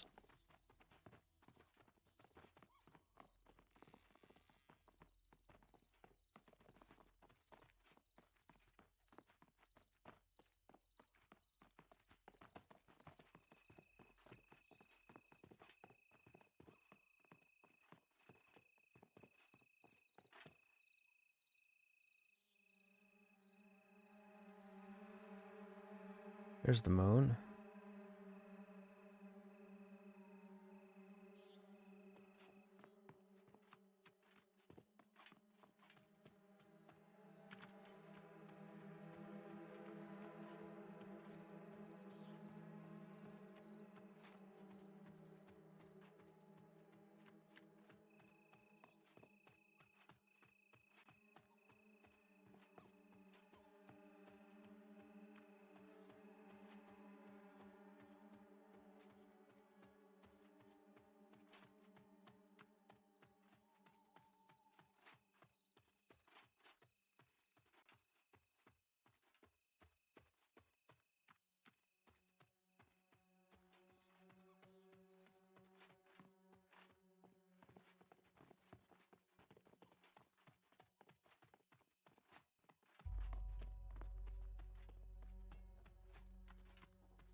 Okay, here's the town.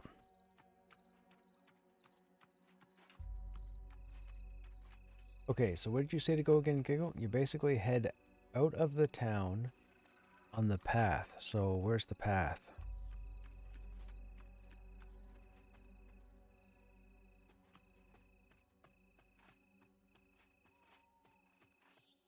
This is the path into town? Like, this is how you would normally get up in here?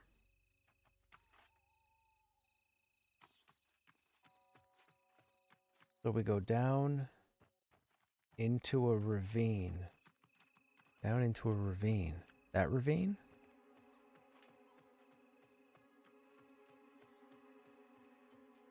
Then the next hill you come across, go up and to the left.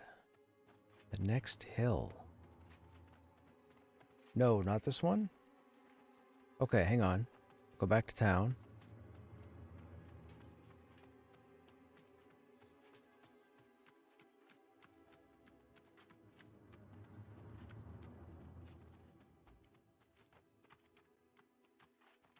Over here? Oh, that's definitely a ravine.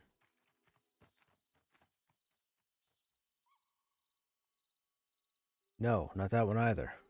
Okay, wait. So are we supposed to be at a different entrance?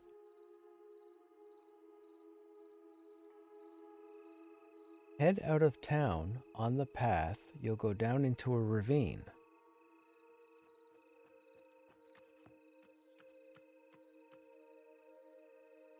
Leave town on the peak?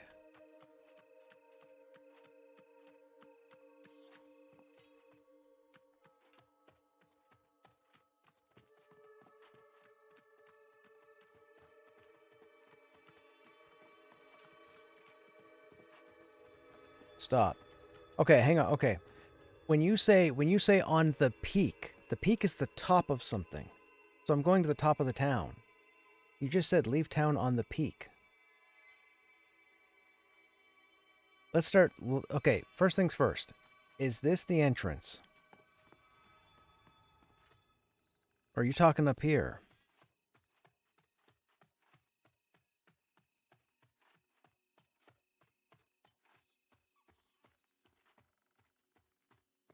No, not this either. Well, this is fantastic. Okay. Okay, hang on. I'm going back on the road. We're going back to the entrance, and you're going to tell me step by step where I'm going.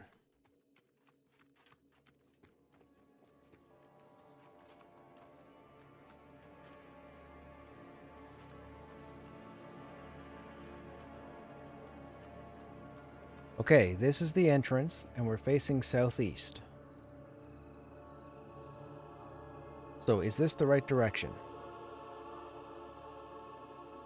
Keep this way. So go straight that way. All right, we're going to go straight this way.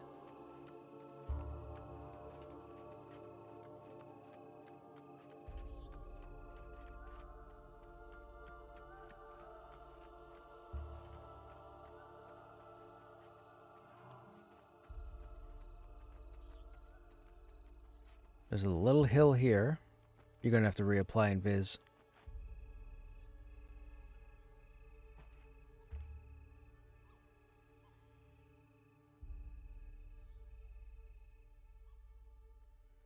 Keep going in that direction. Okay.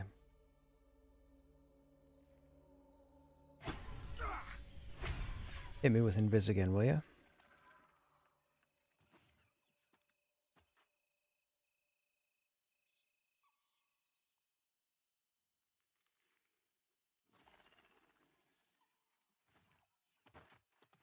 Okay, keep going.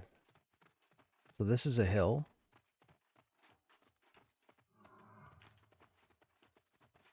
And I guess you could count this as a bit of a ravine. I'm guessing you're going to tell me to stop here and turn left?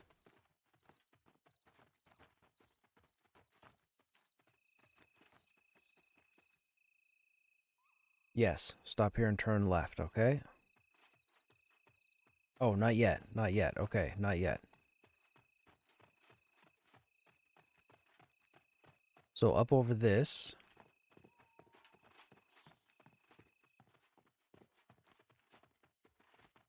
Okay, and we're at the tents.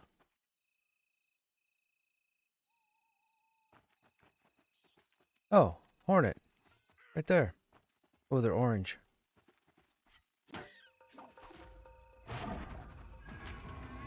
Did that see you? Uh-oh. We're dead again.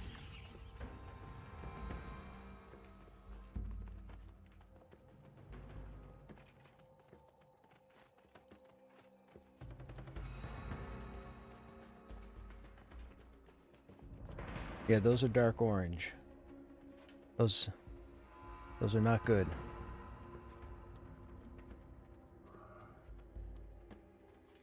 Oh, now the bear's gonna aggro. Of course he is. Bear.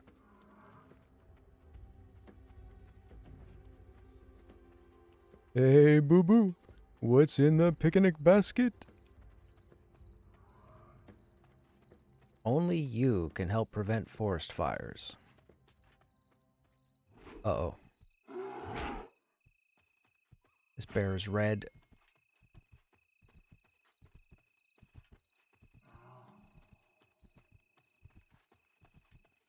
Oh god, no. Oh god, they're social.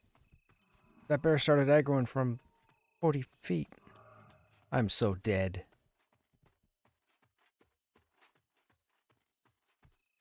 I thought I was running back to town. Man, this place sucks. This place sucks. Oh my. I'm dead. This place sucks. Mommy!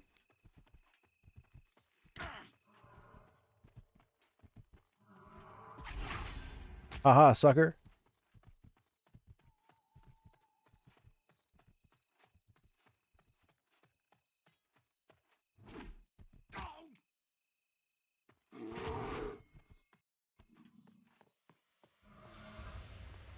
Hey, I'm out of combat. Lay on hand saves the day. Whew. All three of you said I was heading to the werewolves at the same time.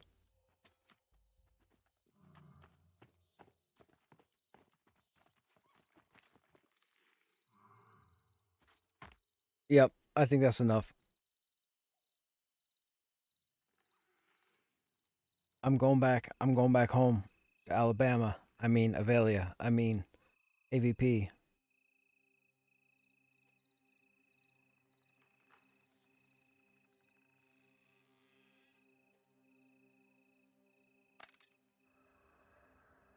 Okay. We're out of that place. That was rough. The old world order.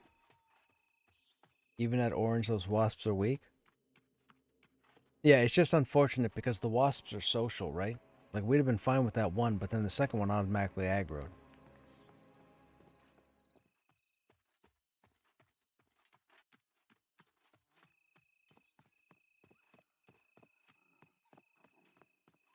I gotta go to the pally trainer. I forgot to pick up my level 20 skills. I gotta see what we have available.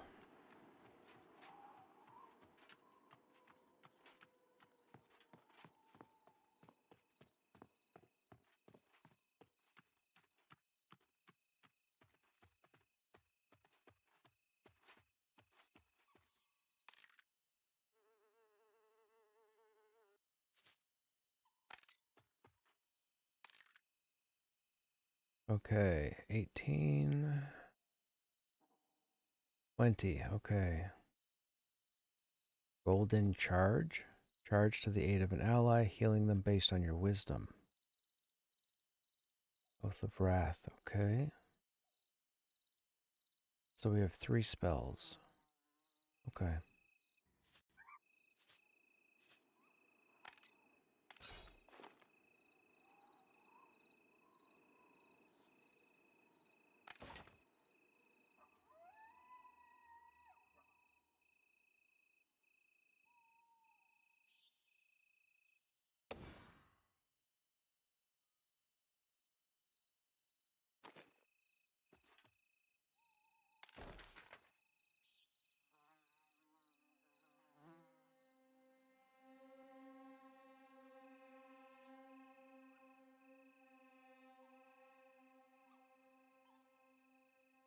Okay, so Surging Light is the update.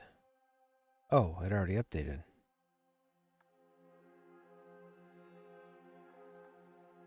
Oath of Valor versus Oath of Wrath.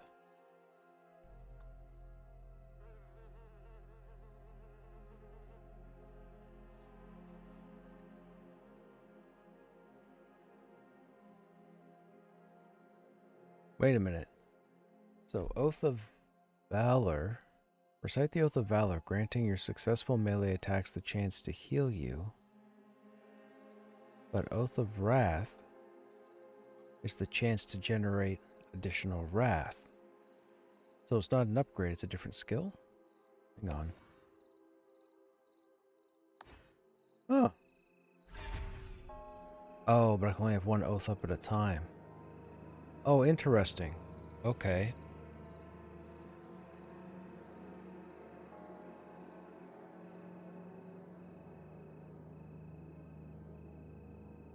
So I guess if I'm soloing, I would want to use Oath of Valor, but if I'm tanking, I probably want to use Oath of Wrath. Or even in a group, just Oath of Wrath.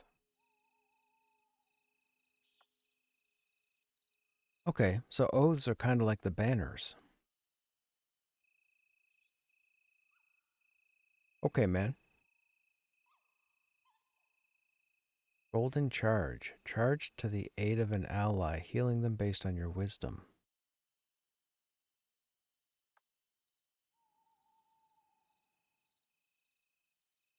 What would I swap out for that one?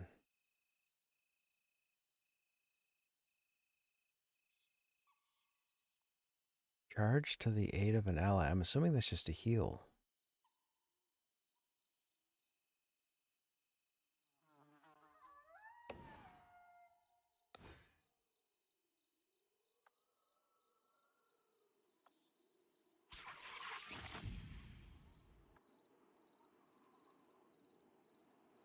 All right, man.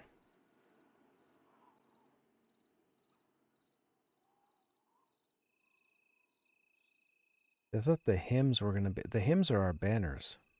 So what are the oaths? I guess they're like secondary banners? Same skill type, different effect? Valor is healing modifier wisdom, based on a self-heal. Wrath is to generate wrath based off of dexterity.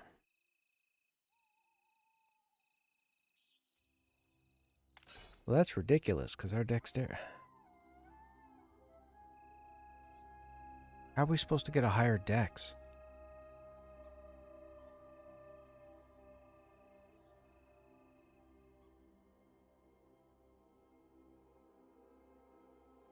I guess we sacrifice stamina? I mean, there's not a lot out there for wisdom.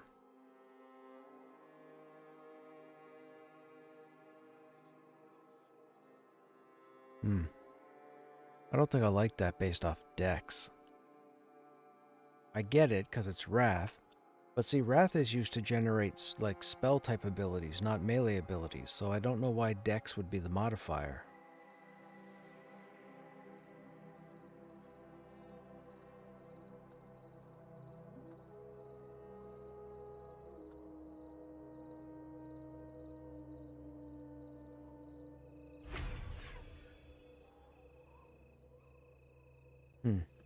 You know what? We'll keep them both on there for now.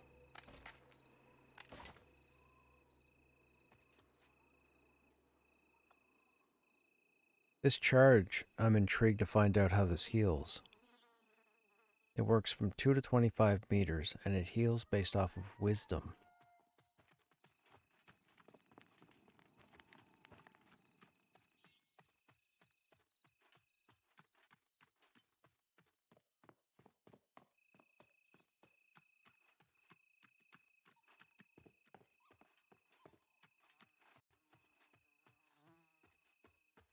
Hey, Grix, what's happening? How you doing, man?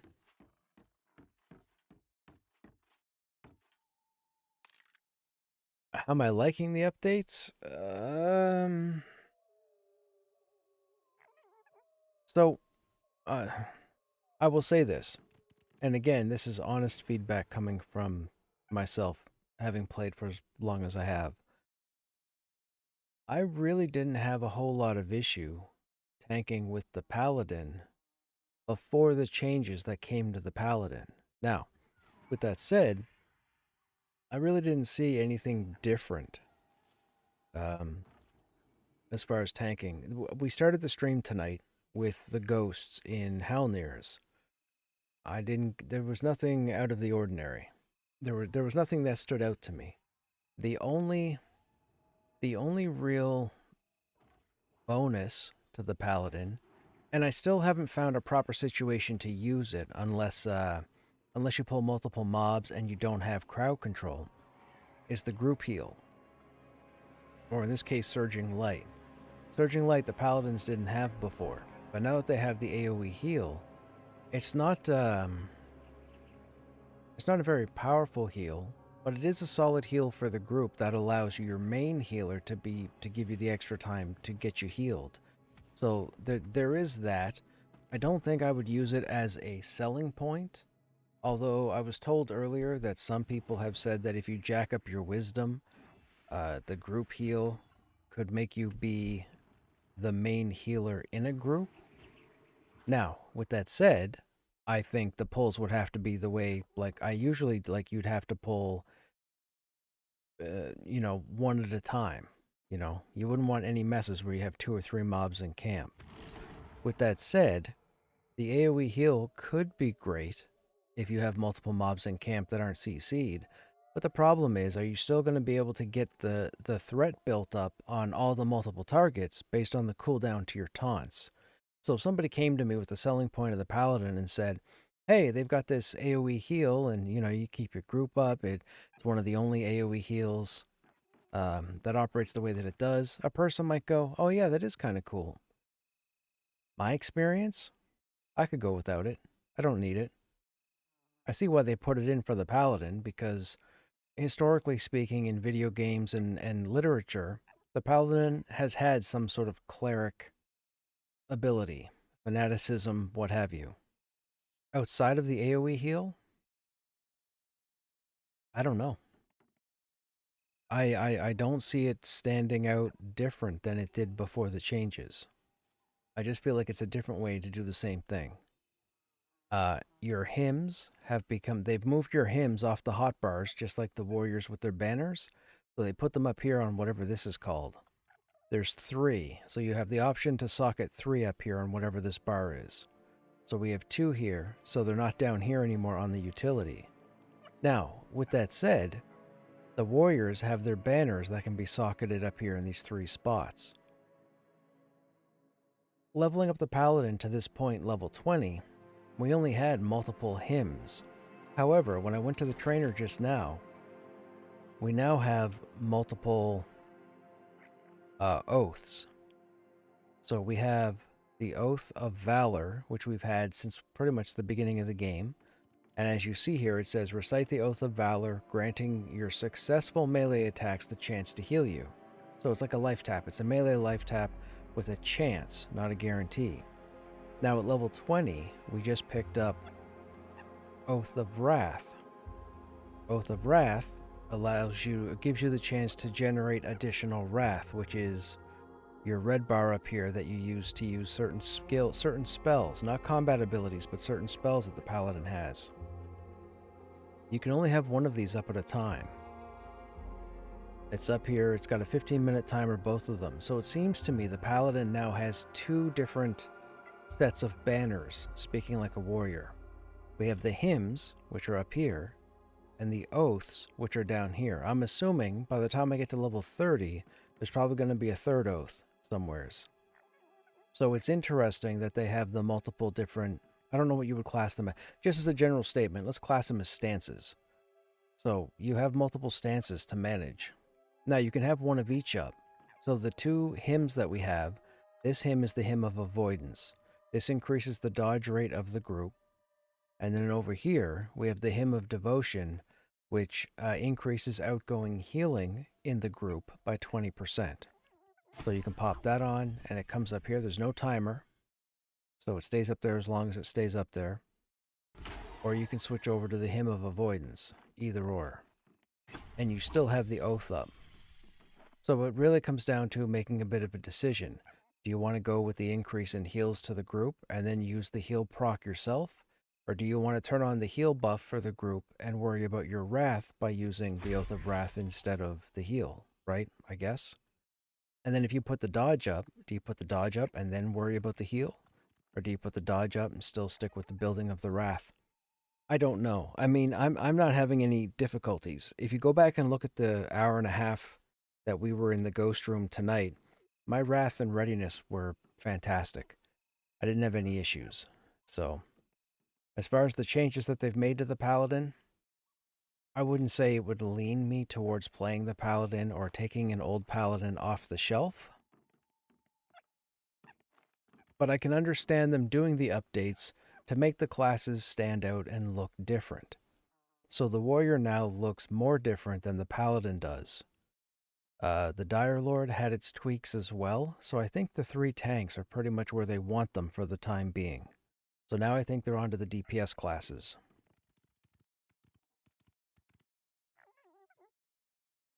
I hope some of that helped answer that. But with me, it's always long-winded.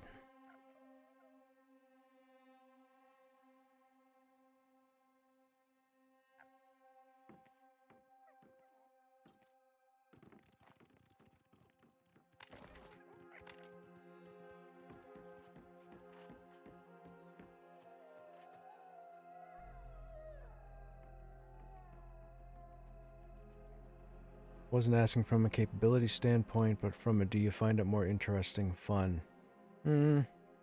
I just love tanking. That's all. That's all I'll say. Nobody needs to sell me on playing a paladin. The only reason, the honest truth, it's not just the fact that I said that I was going to play all three tanks just to get all the information that I needed, but the reason why I'm playing the paladin, for the primary reason, is because I don't want to pull Krushnek off the bench. Because if I pull Krushnek off the bench, I'm either going to outlevel content, or I'm going to run around helping people, killing a bunch of gray content, and that's going to wear on me. Because I want the challenge. That's why we're doing the paladin. And then as they implement more content into the game, maybe on the other side of the continent, we'll look at the Dire Lord as well. I think our Dire Lord's level 9 at the moment. You gotta sell me on the paladin. I mean, go back to the VOD from tonight and just look at the first hour and a half.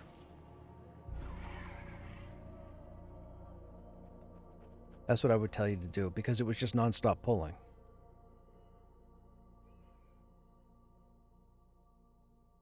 Watch what skills I hit, watch what I do when I pull certain mobs, and you should, I mean, I'm pretty sure I even made a comment during the group that it seems like with the paladin changes, it gives me more to do. Like I'm using more skills in a faster time frame, I guess, if that makes sense. I feel like I'm doing more. So before the changes to the paladin, if I was normally hitting 10 buttons in a minute, I'm now hitting like 17 buttons in a minute. So I feel like I'm doing more and still managing the readiness and the wrath. But the group heal is pretty cool. And as we know, warriors don't get any group heals.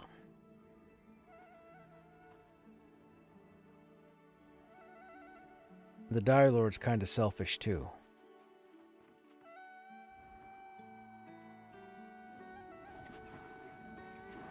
If they removed the warrior by launch, would I play a paladin?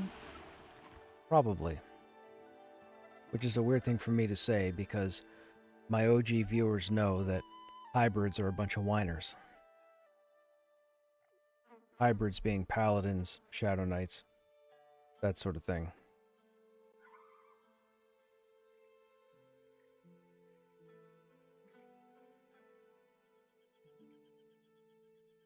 I like the idea they had with the smite reducing the cooldown of a buff. I wonder if they will incorporate more of that. That's a good question. Did they do it? I don't think they did it. You know, it's funny you say that because I was playing Last Epoch earlier today. And I think there was an ability I chose on the paladin in that game that, if successful, increases the or drops the cooldown of one of my other skills by like 2 seconds a tick or so. But yeah, it's interesting that you said that.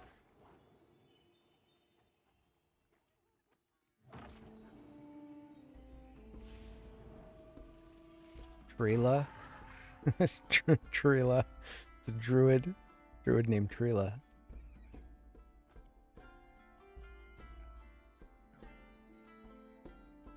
I keep thinking of Tila. He-Man and Tila.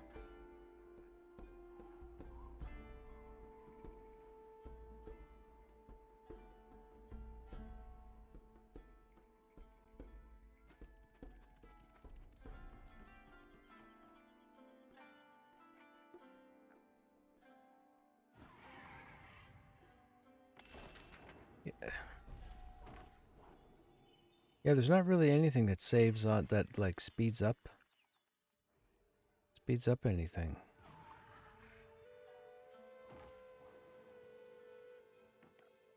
It's cool that Wrath has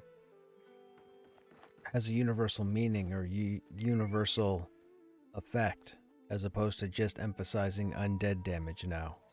That's interesting. Check my passive. What passive?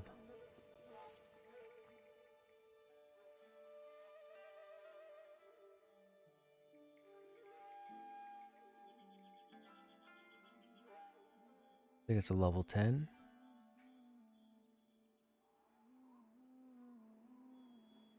Wrathful Avenger. Focus your growing wrath, reducing the cooldown of Righteous Flame by 5 seconds each time you use your shock line. Oh, gotcha. Additionally, each cast of your shock line will provide a stack of Welling Wrath. Oh, I'm not paying attention to that.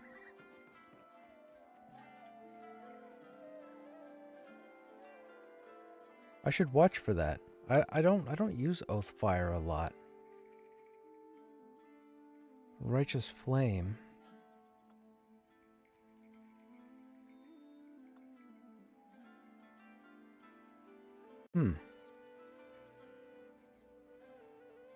Each cast of your shock line of abilities will create a stack of Welling Wrath, increasing outgoing divine damage.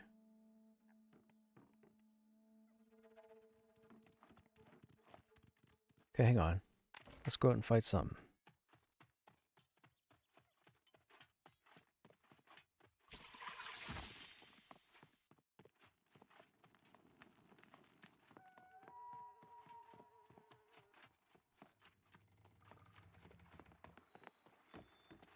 I haven't really been paying attention to that. And so even with that change, I was tanking perfectly fine. Even with the fact that I wasn't paying attention to that, it wasn't necessary.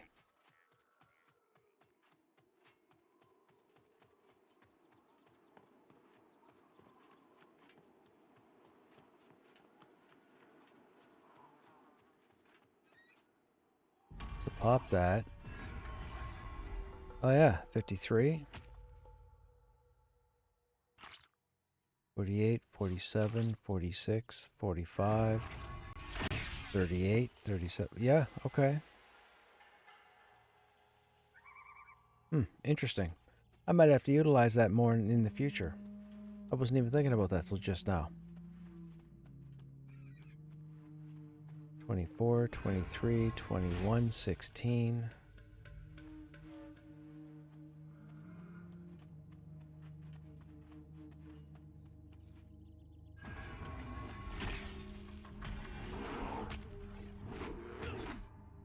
Okay, so how many times... So, if that's the case, 5, 10, 15, so you could cast it... It goes on a 10-second cooldown?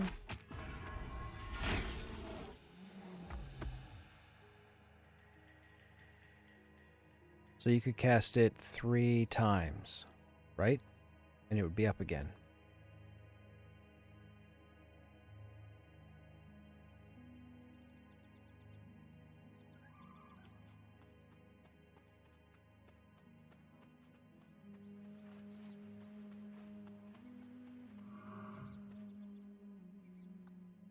$11, $10. Okay, so...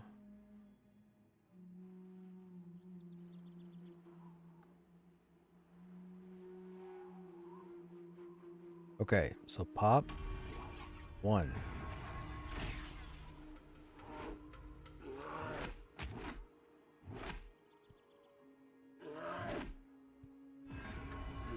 2. 2. Oh, 4 times. Okay, so yeah, every 4 casts, it'll come up again. Okay, that's not bad. I'll just have to remember to do it. I'm not going to remember that.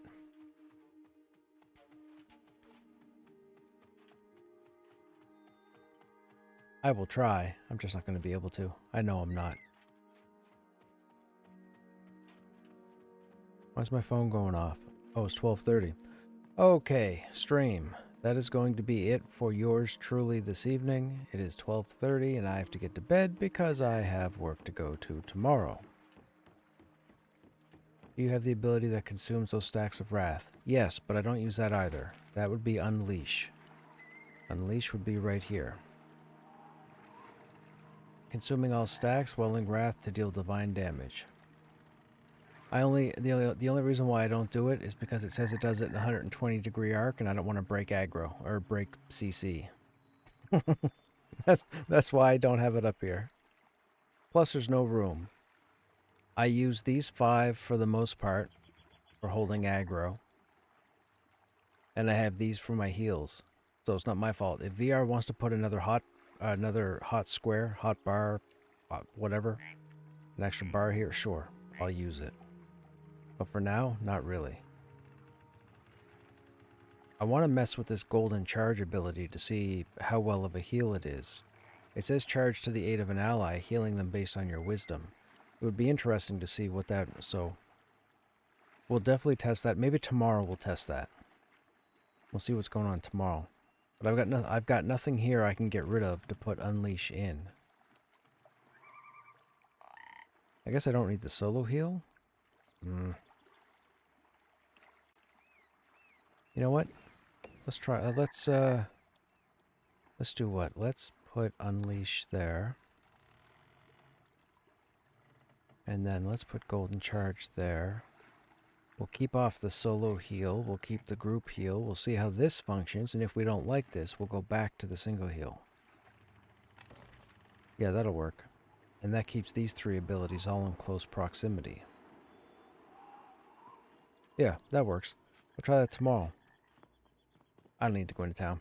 Okay, anyways, stream. Before I start yapping and stay up later than I should be. I hope you guys enjoyed your time as always. We should be live tomorrow. More than likely Pantheon. Real life permitted, of course.